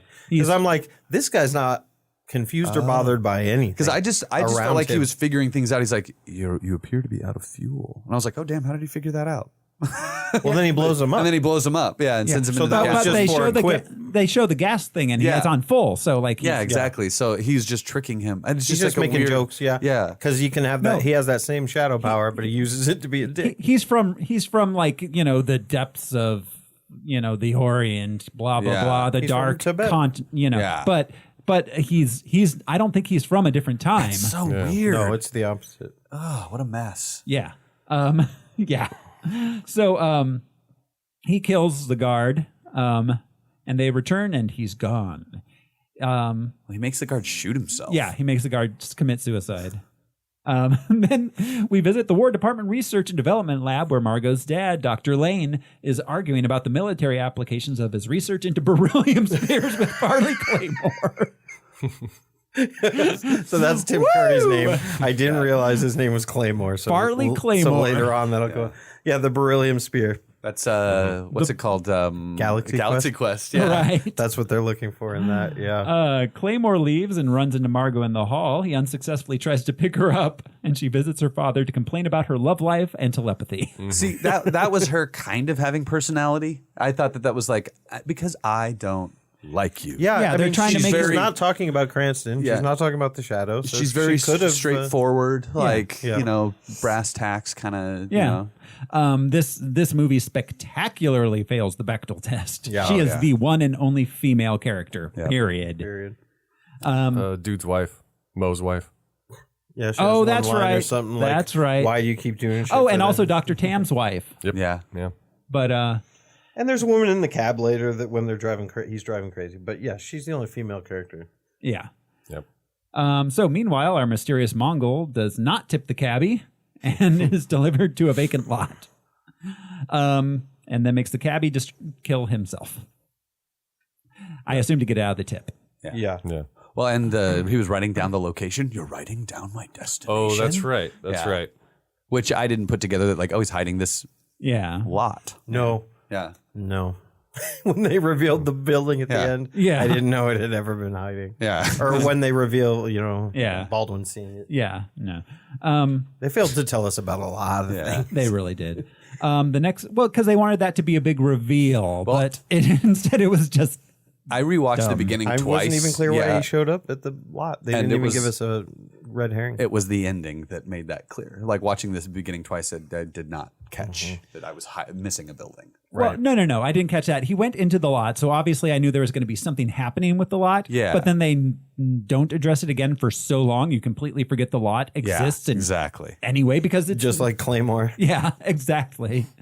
So Cranston's mood ring goes off, and he rushes to the Shadow Cave, which he accesses through a secret entrance. Okay, so it's called the Sanctum. The Sanctum, yes. And it's so far away from his townhouse mansion. Why isn't it underneath the townhouse mansion? Or even, like access to it is nearby. Well, and it's just in the middle of not nowhere. It's like in the middle of the city. Like he bought like a building. It was like, I'm just going to build this. Yeah, it looks like it took him at least one cab to get there. I don't know. It's not where you need to go in a hurry. No, and it's got like a real New York secret club vibe happening. Right. Yeah. Well, then later on we see him it's where he does his drugs. Yeah. Turns out. But so he's let's see, he's informed about the museum, then turns around to find our murderer, who introduces himself as Shiwan Khan, the last descendant of Genghis Khan. Cranston is bafflingly polite. Khan reveals he's also a student of the Tulku and a big fan of Cranston's warlording days. He tries to recruit Lamont to his cause, but Cranston refuses to join him. The Khan leaves, giving... He compliments his tie. Yes. Oh, which was a throwback to radio serials and advertising. Oh, yeah. Where did you get it? Brooks I got Brothers. Brooks Brothers. Yeah, which was I thought fun. that was cute. Yeah, I was like, that's really didn't know. cute. Yeah. Yeah. He said, where did you acquire it? Brooks Brothers. Is that Midtown? 45th and Madison. Yeah. Okay, You are a barbarian. Yeah. Yeah. See, so You're the that, barbarian. that's supposed to be quippy and funny. Yeah, Which- if I had known. I picked it up. I thought it was. I was like, Yeah. oh, that's cute. And the you're a barbarian. I was like, all right, okay, that works, I guess. And I can see how that works for Alec. I can see meeting Alec Baldwin and writing a script for him, as David Kep said he was. Yeah. You key into that humor because obviously we've come to understand Alec Baldwin is a funny guy. yeah, he's got good just physical humor and presence and stuff. So Khan leaves, tossing him a coin for his Witcher. Pays for the bourbon. To pay for the bourbon that Cranston gave him, and promises they'll meet again soon. Then, in a previously unseen special con room, he tells a bunch of Mongol warriors that their destiny is at hand. Where did these dudes come from? Yeah. Yeah, I wrote that. They took a plane. Where did these other warriors come from? That's Right. exactly what I wrote down. They just came out of nowhere. They just are there now. Yeah. And I know the kind of swivel sword thing is at least from movies and TV, it's a Mongol kind of, but they're all just flailing In their the room. swords. Yeah, he's like, all right, everybody, it's time to sword dance. Yeah. What I'm just now thinking of is that if he made that building 6 years ago, they've just been there in the building the whole time. Yeah. Yeah. Why did he have to come in the sarcophagus? Right. I don't know. Yeah. Why didn't he just show up to that don't building? Why didn't they just go pick him up from the airport? Yes, exactly. Oh, the master's finally here to see how everything's obviously going. So he It's obviously like Darth Vader showing up to check out the desk. and later on she But talked arriving in a trash container. Yeah, onto his own dreadnought. And later on they talk about how everybody knew the building was being built and then it just stopped being in the news and everyone forgot about it. So obviously they went and he filed paperwork and got contractors in and everything. Permits. Yeah. Surveyors. This So I might think be the building, the hotel was being built independently, and then it was acquired. They say later it was acquired by an Eastern company okay. All right. after it had been built, before it opened. So then at that point, he sent the Mongol warriors over and said, wait here for a few years and I'll arrive in a sarcophagus. And dress in our ancient, Yeah, now I'm thinking accoutrement. he had to use the sarcophagus to get into the United States because he couldn't get a passport. Is that really the biggest problem you have getting into the U.S. That in the makes perfect 30s? sense, but I don't think it's anyone the thought 30s. about it but you. He just didn't. I just thought about it now. Right, yeah. He First person. didn't want to go through the rigmarole of identity checks on the airlines. It's just a really long line, and they ask a lot of questions. You have to give up your fruit. Yeah, We've been traveling by mostly people come sarcophagus by boat. for decades, so we'll just keep doing it that way. He's When I'm in not comfortable Rome. in an airplane. he's got a gallon jug in there, so So he an can empty pee. gallon jug so he can pee. I hope he has 2 or 3. He has one of those a camel pack full of Gatorade. He was recycling his own urine. Yes. Oh. That's his magic power. So Cranston takes the coin he got from Khan to Dr. Tam. Cranston. Cranston. Who tells him that it's made of a metal called bronzium. Vibranium. That the whole universe is made out of. That can theoretically generate an atomic explosion. He tells him, Dude figured that out in his kitchen, Right. not his lab. no. Just poured a little hydrochloric acid on it, and it's like the universe is made of this. Like, this isn't gold. It's an ancient Chinese legend that the universe is made of this. He tells him it would take a mad genius to create that kind of a bomb, which would have to be an implosive device. And luckily, there's no one who's working on that kind of thing. So it's an atomic bomb. Yeah, he's the Dr. Tam. He says it would a bomb and an implosive, explosive, submolecular device, and then Lamont suggests or an atomic bomb. And he says, Hey, that's catchy. yeah. So he says, luckily, no one's working on that kind of thing. So then we Hyperdrive then normalizing. Then we irony cut straight to Dr. Lane, who is working on that exact That thing. exact same thing. Somewhere else, Khan's chanting and using his powers and the power of advertising to cloud the mind of Dr. Lane. He divines Dr. Lane's name from his tapestry. Yes. Or whatever he's sitting in front of. I don't know if it's painted on the wall, Whatever but all the tabs of orange sunshine. all the patterns come out of the wall. And it's like, Dr. Reinhardt. I really shouldn't have smoked all that opium before I started this. Everyone's saying that. Right.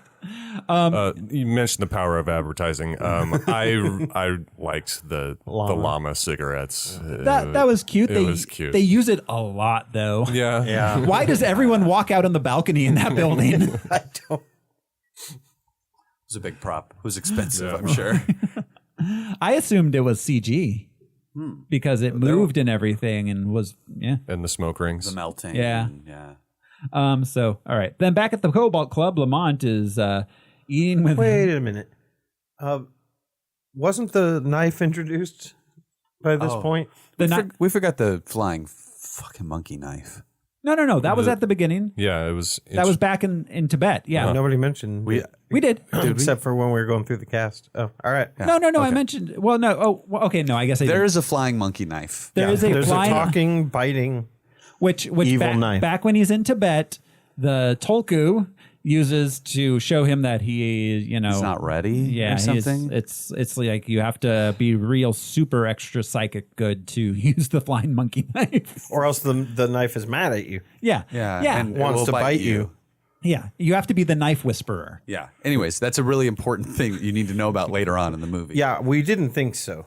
We thought maybe the knife was done, but No. Okay, so Okay, thanks. That happens a lot in this movie. Yeah. I'm glad you brought it up. Then back at the Cobalt Club, Lamont is dining with Uncle Police Commissioner again when they're approached by Margot. She's upset that her father's acting strangely and wants the police to investigate. But she still got dolled up and went to the jazz club. Yeah, exactly. Oh, no. Well, because that's where the police commissioner does all his business. Oh, good point. She lets slip that... There's a dress code. I mean, Fair enough, it is the Cobalt Club. Yeah, all right. It was the 30s. You dress up for everything. Well, and Lamont I withdraw my question, Your Honor.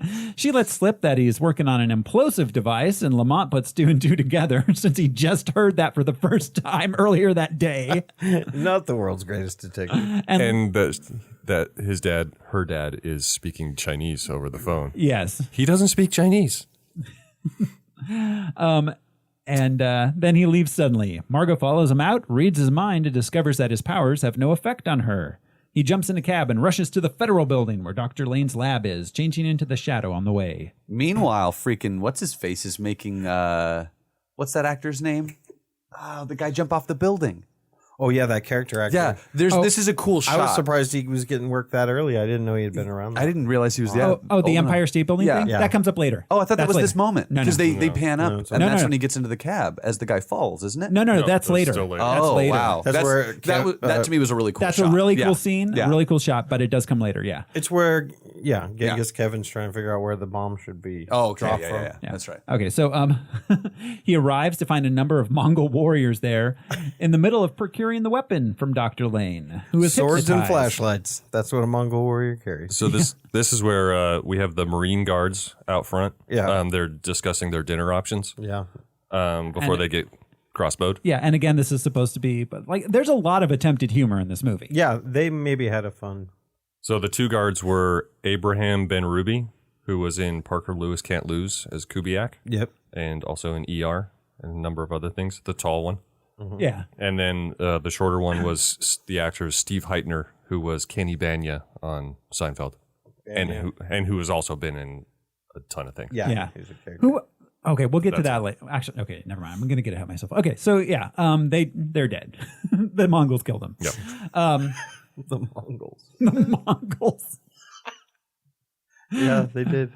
So yeah, he fights the Mongols, kills them, and then he leaves. Meanwhile, Khan is making Dr. Lane call Margot and lure her to the lab. She arrives to find it all busted up and with some dead Mongols.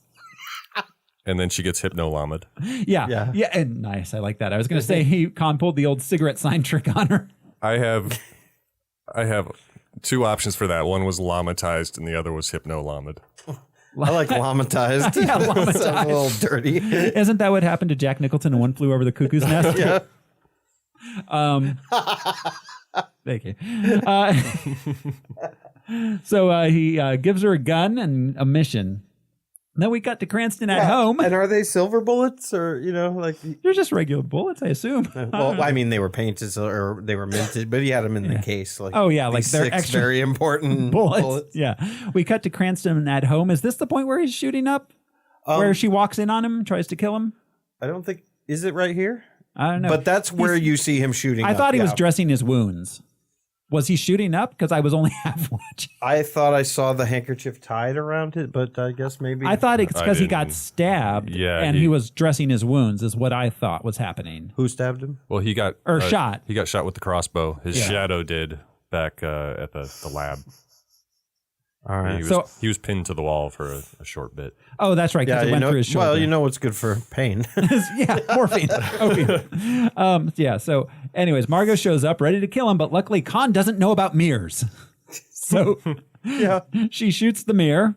Cranston breaks the spell, and Margot realizes that he's the shadow. She begs him to help her dad, and he leaves, telling her to stay in the house. He's followed by one of Khan's lackeys. So apparently these guys just take cabs everywhere. Yeah. And the cab driver's just like, hey, what's with the outfit? The warrior. Yeah. He doesn't say that, but that's what that's what a cab driver would say. What's with the outfit? Mongol warrior gets into my cab. What's with the outfit? What's with the outfit, Busta? Yeah, and she reminded me of Vicky Vale, just appearing in the sanctum, sort of. I know where. Well, no, that wasn't the sanctum. That was just his mansion. That was his mansion. Yeah. Oh, all right. That wasn't the sanctum at all. Fuck this. Fuck all of this. No, because it had an establishing shot of his mansion. Did it? Yeah, it did. It did. I believe you. No, I totally believe you. This movie did not try to make you understand anything. No, it didn't. Not even simple shit like that. So, he's followed by one of Khan's lackeys, who is again thwarted by a mirror. And then Cranston turns the tables and follows him. He goes through Chinatown into a restaurant where Khan's getting really into his food. Yeah, where Khan turned into Post Malone. The side shot of them at the table, he looked just... His hair was all tied back and scraggly. Asian Post in a Malone. suit that looks kind of greasy. Okay. Have you seen those memes recently where Post Malone and Shia LaBeouf keep getting mixed up? Yeah. That's got to be rough. And one of them has face tattoos, and they still keep getting mixed up. And Lamont says, "Nice tie." The thing is, though, I'm not 100% certain Shia LaBeouf doesn't have face tattoos at this point. One of it, nice tie. Which he probably. Khan probably went down to Brooks Brothers and got it. Yeah. Now, since he knew where it was. Yeah. Yep. Khan tells Cranston that he sent Margot not to kill him, but to be killed by him, and reveals that he killed the Tulku and took his magic knife.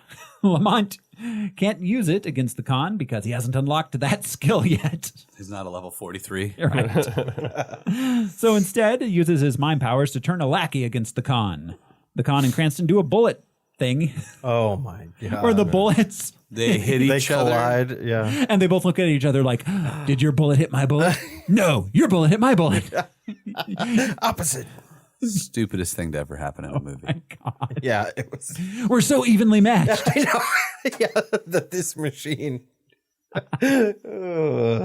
Martha. Exactly. So bad. So then Khan jumps out the window and flees in a motorcycle. Cranston follows, but loses him near the vacant lot that we saw Khan enter earlier in the film. And it's around here when he says the psychically well endowed line, right? Yeah. And earlier he said, "Next time I get to be on top." Yeah. That was to the warrior earlier. Yeah. When they dropped off of the balcony at the lab. Yeah. And then hit the gargoyle. Yeah. Bird's head. So Cranston returns. That was weird. Yeah, it was. Next time. Yeah. He doesn't know how murder works. Cranston returns home and tells Margot that she can stay the night in the guest room, that she should leave in the morning. He goes to bed and has a nightmare where he tears his face off. No. And turns into Khan. Yeah, that was a really funny line. What did you dream about? I was naked on the. She just goes so weird in this naked on the beach. Naked on the beach, the cool air and the hot sun and blah blah blah. And it's just like, I had a dream. I had somebody else's face and I tore it off. I dreamed I tore off. Gross. I dreamed I tore all the skin off my face and was suddenly somebody else. And she says, "You need help underneath." Yeah. Like that That's was why he needs help. You have problems. Yeah, you have problems. Yeah. That Well, was. I'm aware of that. And you notice she wakes up in bed, perfectly poised, Always full the makeup, the Doris hair, Day. like Very oh my noir. God. Yeah. Which I thought was funny. I was like, they're really laying this on thick. The first watch through, I thought it was funny. The second watch through, it was more painful to watch because I realized she didn't have a personality. No, none whatsoever. She wants to go with him, and she wants to save her father. Then at the Empire State Building, Khan and Dr. Lane are surveying the city and discussing possible destruction when Khan gets super petty and takes the time to murder a smart-mouthed sailor. So that sailor? Who was Al? No, I didn't. Oh, and you recognize that guy. He's in everything.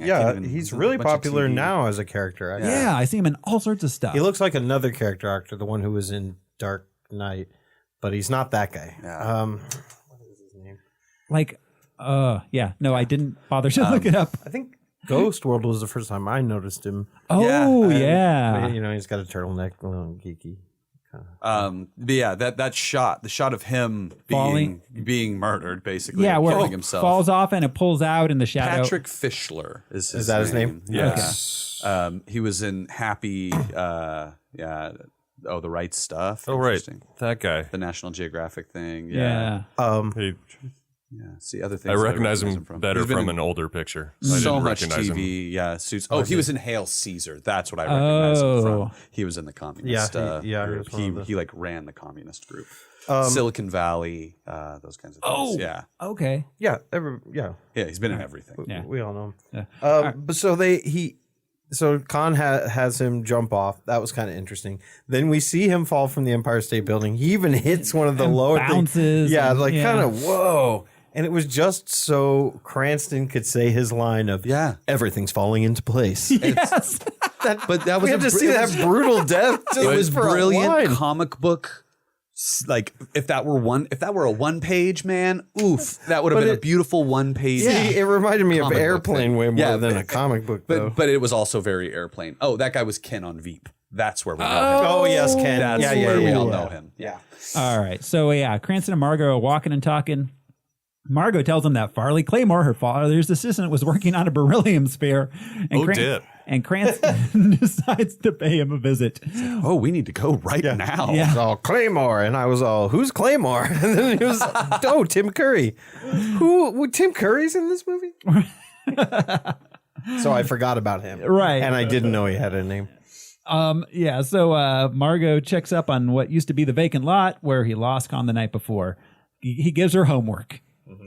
Because he knows that she's really good at investigating things. Because she can read minds too, I guess. I don't know. The Shadow visits Claymore. He doesn't try to exploit that power at all. Yeah. The Shadow is, for some reason, waiting for Claymore at a big water tank. Yeah. Why is he on the inside? Right. Why? And then, despite being invisible and possessed of psychic powers, is completely outmatched by Claymore, who shoots 3 bullets and then runs away. And laughs maniacally. Yeah. Just from a low angle shot. Claymore had he was working. He turned the water on. For what reason, I'm not exactly sure. Yeah. But then then he sees Cranston's feet in the water. He sees that's why he where his turns it feet on. should be. So that's how he knows where to shoot. I think that was his plan. He was like, "Oh, I can trap him in here with the water. I can get out." But he was taken by surprise by the shadow. He didn't know the shadow was going to be in there. Yeah, well, he heard the voice inside. I thought he heard the voice inside before he turned the water on, and that was just him. Like, Well, that might have been why he turned the water on. Because he even says out loud, I think, like who's there? No, Or I'll be able to see you, or I'll be. Yeah, but he acknowledges that and then turns the water on to see the footprints. They were trying to show how clever he was. But then he was shooting at steel, or iron, yeah, or possibly lead. I don't know what beryllium sphere has to be. Yeah, it was really Yeah. weird. So- was that the beryllium sphere? No, I don't know. Or It was just a the water tank. It was the chamber where it would go, right? He traps him in there. And then luckily there's some bullet holes to breathe through. Like, he could have just stayed at the bullet holes. Why did he swim around? Right? Yeah, I wonder what that would do pressure-wise to your ears. Anyways. And at this point, he's hardly the shadow at all anymore. No. He's mostly Cranston doing all this. Yeah, exactly. Or is he changing? Is that what we're supposed to be experiencing? Because What? he That he- starts to change into more Alec Baldwin and less the shadow. What? Because at a certain point later on in the movie, you see his no face idea. fading in and out. I don't know. I'm trying to figure out what they were intending. Yeah, I'm open to any ideas. So, so he Still confused. He calls Margot with his mind, and she arrives just in time to save him from drowning. Then back at his place, Margot nurses him back to health, but then she gets sucked into his Mongol murder drug lord fever dream, and Lamont laments that he'll never be able to forgive himself his past misdeeds. And she's like, it's all good. She's like, don't worry about it. What's a little murdering drug lording between when you're a New York playboy? For real. So I invented OxyContin. Yeah. Meanwhile, Khan's gloating as Claymore delivers the beryllium sphere, and Khan orders Dr. Lane to assemble it. He works as his own hype man.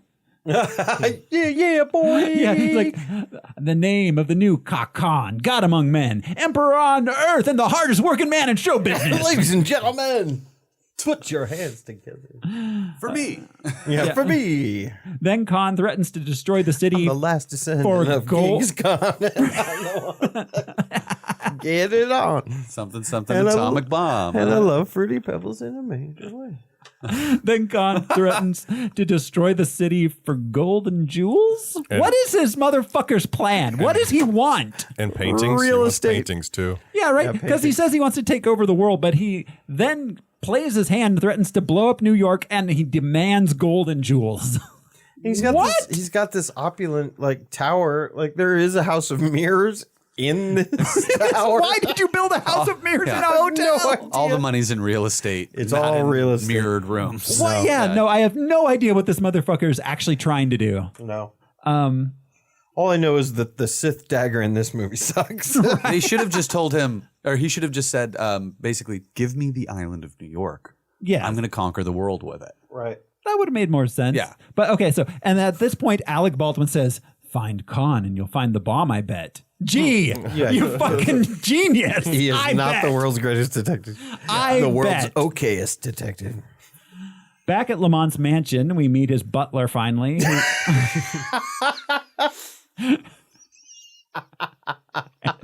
and Fuck this. And Margot tells him that the vacant lot used to have a hotel monolith built on it, but everyone assumes it's been torn down, although that's just mass hypnosis, and it is, in fact, still there. Meanwhile, Dr. Lane... Meanwhile, Dr. Lane So beautiful. completes the bomb. My God. My God. I can see... It's beautiful. It's full of stars. I bet the drugstore soda counter is beautiful. I've done way too much opium. Yeah. Meanwhile, Dr. It looks Lane like a building to me. completes the bomb, and Khan sets it to go off in 2 hours. 2 hours. And he and Claymore will escape on an airplane for 1 hour. He's all, I want to watch the first X-Men movie. I assume it's to give them time to read the rest of the script. We're just going to chill for an hour, then we'll get on a plane. Yes, exactly. But I already set the bomb for 1 hour. I like a buffer. For 2 hours. Yeah, you don't want to get to the airport too late. But not too early either. That'd be a line. 2 hours. The shadow. Why doesn't anything just have a detonating button? Why does everything need a timer? So the shadow, they go through this big thing with the shadow. It looks like he's mobilizing his network of assistants, but it's not. It's just Mo and yeah, just these poor old men he will not release from indentured servitude. Right. And then when will they earn their freedom? Cranston. And then he enters the Hotel Monolith. Khan senses him and sends his goons and Claymore to find and kill him. The goons walk off into the hotel and never reappear. No, they got lost in that fucking the goons labyrinthal in the mirrors.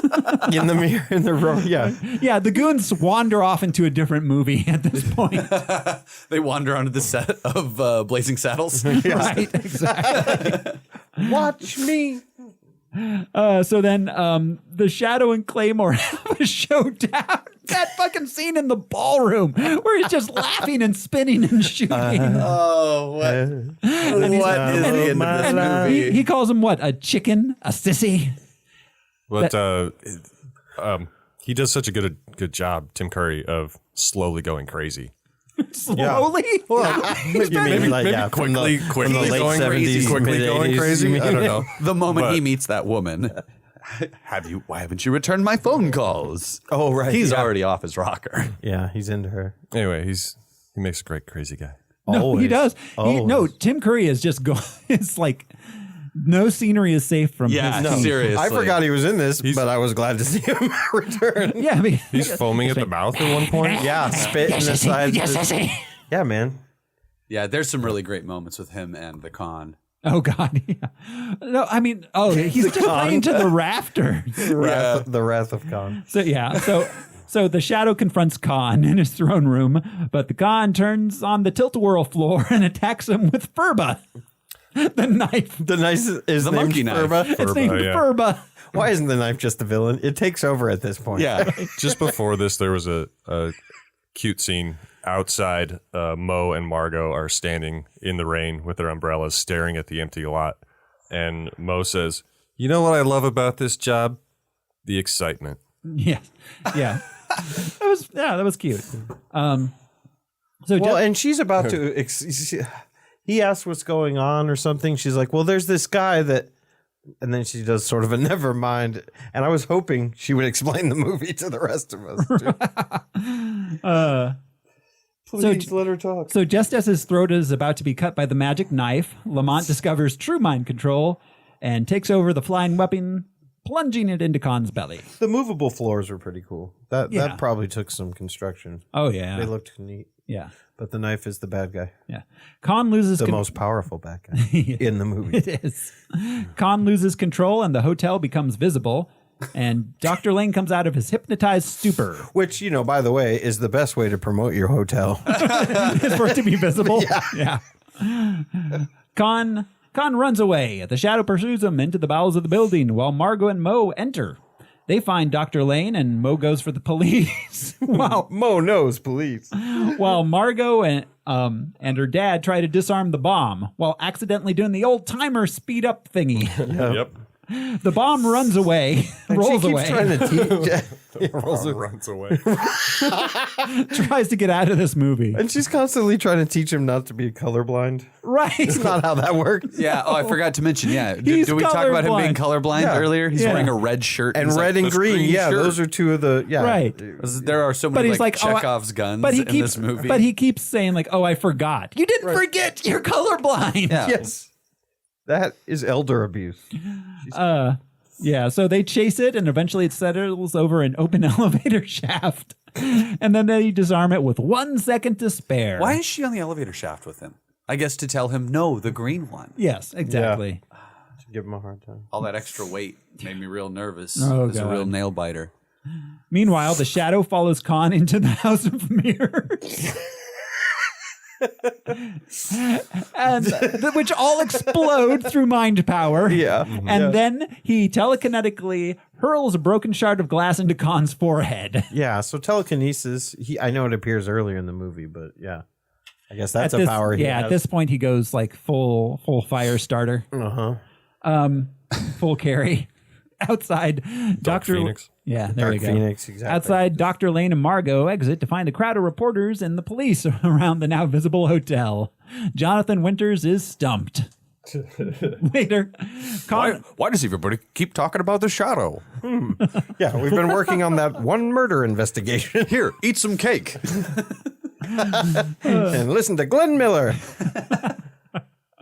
Later, Khan awakes in the padded cell of a mental hospital and tries to control a doctor, but instead discovers that his powers are gone because they removed a chunk of his brain. Yeah, the hero had him lobotomized. Yep.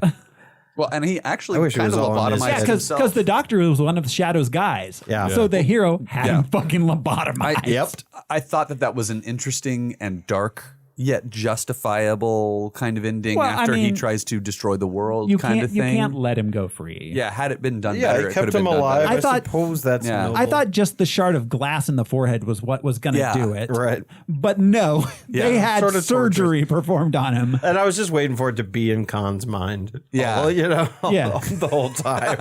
Oh, God. This whole thing. It pulls out. Suddenly, a Native American guy puts a pillow over his face, jumps out the window, and runs away. Exactly. We cut to Margot and Lamont making out in the street. He tells her he'll see her later. She asks how he'll know where she is, and he replies, "I'll know." And then we fade out, and we cue the hit Taylor Dane theme from The Shadow, Original Sin.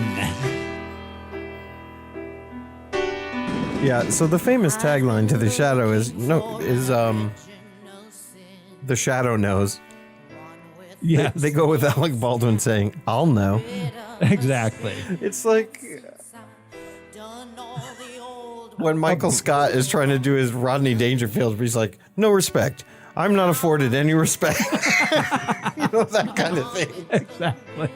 All right, this song's fantastic. This song is crazy. So she definitely thought she was singing a Bond theme. Yeah. Oh, yeah. She thought she was Like that same sort of status. Exactly. Oh, and she thought this was going to be a humongous, like, My Heart Will Go On style hit. Yeah. You can't find the soundtrack to this on Apple Music, but you can find this single. So she released it also on her own. Yeah, it was on her greatest hits on Spotify. She did not write the lyrics, and they're crazy. Yeah, they are crazy. One of with the- a twist and a bit of a spin. Yeah. I've been looking It's for a city of pride. I thought she was saying a city of crime. It's a city of pride. Yeah, I've been looking for Original Sin, one with a twist and a bit of a spin. What the fuck does that mean? It's very original. One of them is she's applying for a license to thrill. License to thrill. Yeah, but she's applying. Well, She hasn't been granted it yet. so she's trying to open a strip club then? I guess. A license to thrill. Okay, so and this is like 4 songs. Like it never really repeats Yeah, apart. you're right. Every like it But it's keeps so long. They keep having new sections of the wow. song. I don't know if you can see her, the wind blowing through her hair as she's like doing like that. Yeah. Like the And old Dio in a thing. full ball gown. I feel bad for her. Oh, and the knife's in it. The flying knife is in the video. Nice. The fucking knife. They should have just called that knife the knife of the shadow or something. Something. They should have it's- really, It's the furba. the furba. Furba. No, there should have been a scene when it was in its own throne room talking to other Knives. utensils. Yeah. Like, this was the bad guy all along.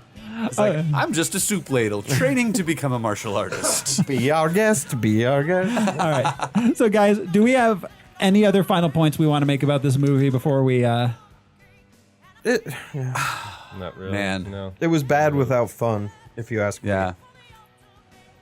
It was bad. It was real bad. There was a little fun here and there, I thought. Yeah. This Fun movie moments. could have taken more No, I don't risks think so. and been more weird and been better because of it, I think. It was just weird because it fell apart. If it had been more like... Was it ever together, though? Yeah, no. But had I don't had know they, that anybody had an idea. And this guy's quite a screenwriter, as we Yeah. heard. Yeah. it felt like they were trying to balance a lot of stuff. that they did not do a good job of balancing to me. There was something that struck me when he gets shot with the crossbows. They showed his shadow up against the wall, their CGI effect, because the Mongols had a flashlight. Yeah. But the shadow is looking around like he's blind, like he can't see. I don't know. It was a weird thing, right? That it just wasn't done very well, which I wish they could have done better because that was the whole point of the shadow. Yeah. Right. And it looked hokey when he was. I thought the eye effect looked neat in a couple of shots. That like chrome lens thing. Yeah. Oh, but I can't believe they never addressed why his face had to change and why it had to change so dramatically. I'm sorry. In this music video, there's shadow dancers who are shirtless men with big shadow cloaks on that are spinning and twirling around. That would have been better than what we got. And she was standing in the middle of a fire spinning, a circle of fire spinning. Just a bunch of shadow boners. So I think with the face changing, that was just so he wasn't recognized. The shadow character was drawn with a big nose and looked like this, but so give him a permanent big nose. They wanted Alec Baldwin to look like Alec Baldwin for most of the movie and not look like Billy Baldwin. I just feel like I definitely know why. I feel like the prosthetic real people make these decisions. Yeah, I don't know why they wouldn't address it at any point. It was I don't know why they needed to put the prosthetic on him when he was the shadow. The Tulku said something in the very, very beginning about him. All shadows are big nosed. About his the Baba Yaga thing. Like, we know what that means. About him changing his physical appearance, something, and it slipped by me, and I didn't have time to go back But it's poor filmmaking, poor storytelling. It was not well explained at all. No, it was not. We listened to that whole song. Yeah. Okay, so guys, we've got to rank this thing. Yeah. So I'm thinking, just out of curiosity, what is our last, like our number? Our bottom? Superman 4? The Quest for Peace. I do not think it's worse than The Quest for Peace. You don't? No. I concur. Not even close. Right, I was less confused. It's not that bad. In this movie, you were less confused, huh? I don't mean you. I was really confused. I was, so I can see that I had a totally different experience. So I'll recuse myself. What's our second to last? Toxic Avenger Part 3, which is the one where Satan they came back from Japan. He was back from Japan. Satan turns him into a yuppie. A good quarter of it is footage from the first one. Yeah. Right. What's better than that movie? Above that is the first Toxic Avenger. And above that's The Punisher. I don't think this was better than The Punisher. I don't know if this is better than the first Toxic Avenger either. I don't think it is. No, it's not. Yeah. Is it better than Part 3 of the Toxic Avenger? Maybe. Yeah. I think it is. I liked Toxic 2. Yeah, Toxic 2 is in an Empire Strikes Back. Yeah, Toxic 2 is... Hey, man, windsurfing the Atlantic to the Pacific, so much of that. to Japan. That's epic. Do we want to split up the Toxies, stick it in between Toxic Avenger and Part 3? I could dig that. Okay. All right, let's do it then. Out of 27 movies, this is number 25. This is currently third least best. Yeah. Thank you, Al, for clearing that up.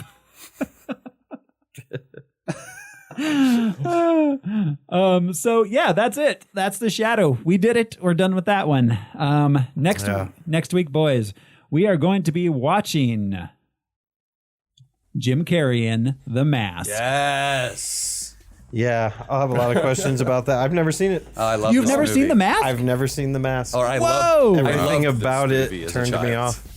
Yeah. Wow. So I'll have some questions. It's better than The Shadow for sure. It is. Oh, I would imagine. I was when it came out, I was resistant to it, but when I did see it eventually, which wasn't long after it came out, I was like, it was all right.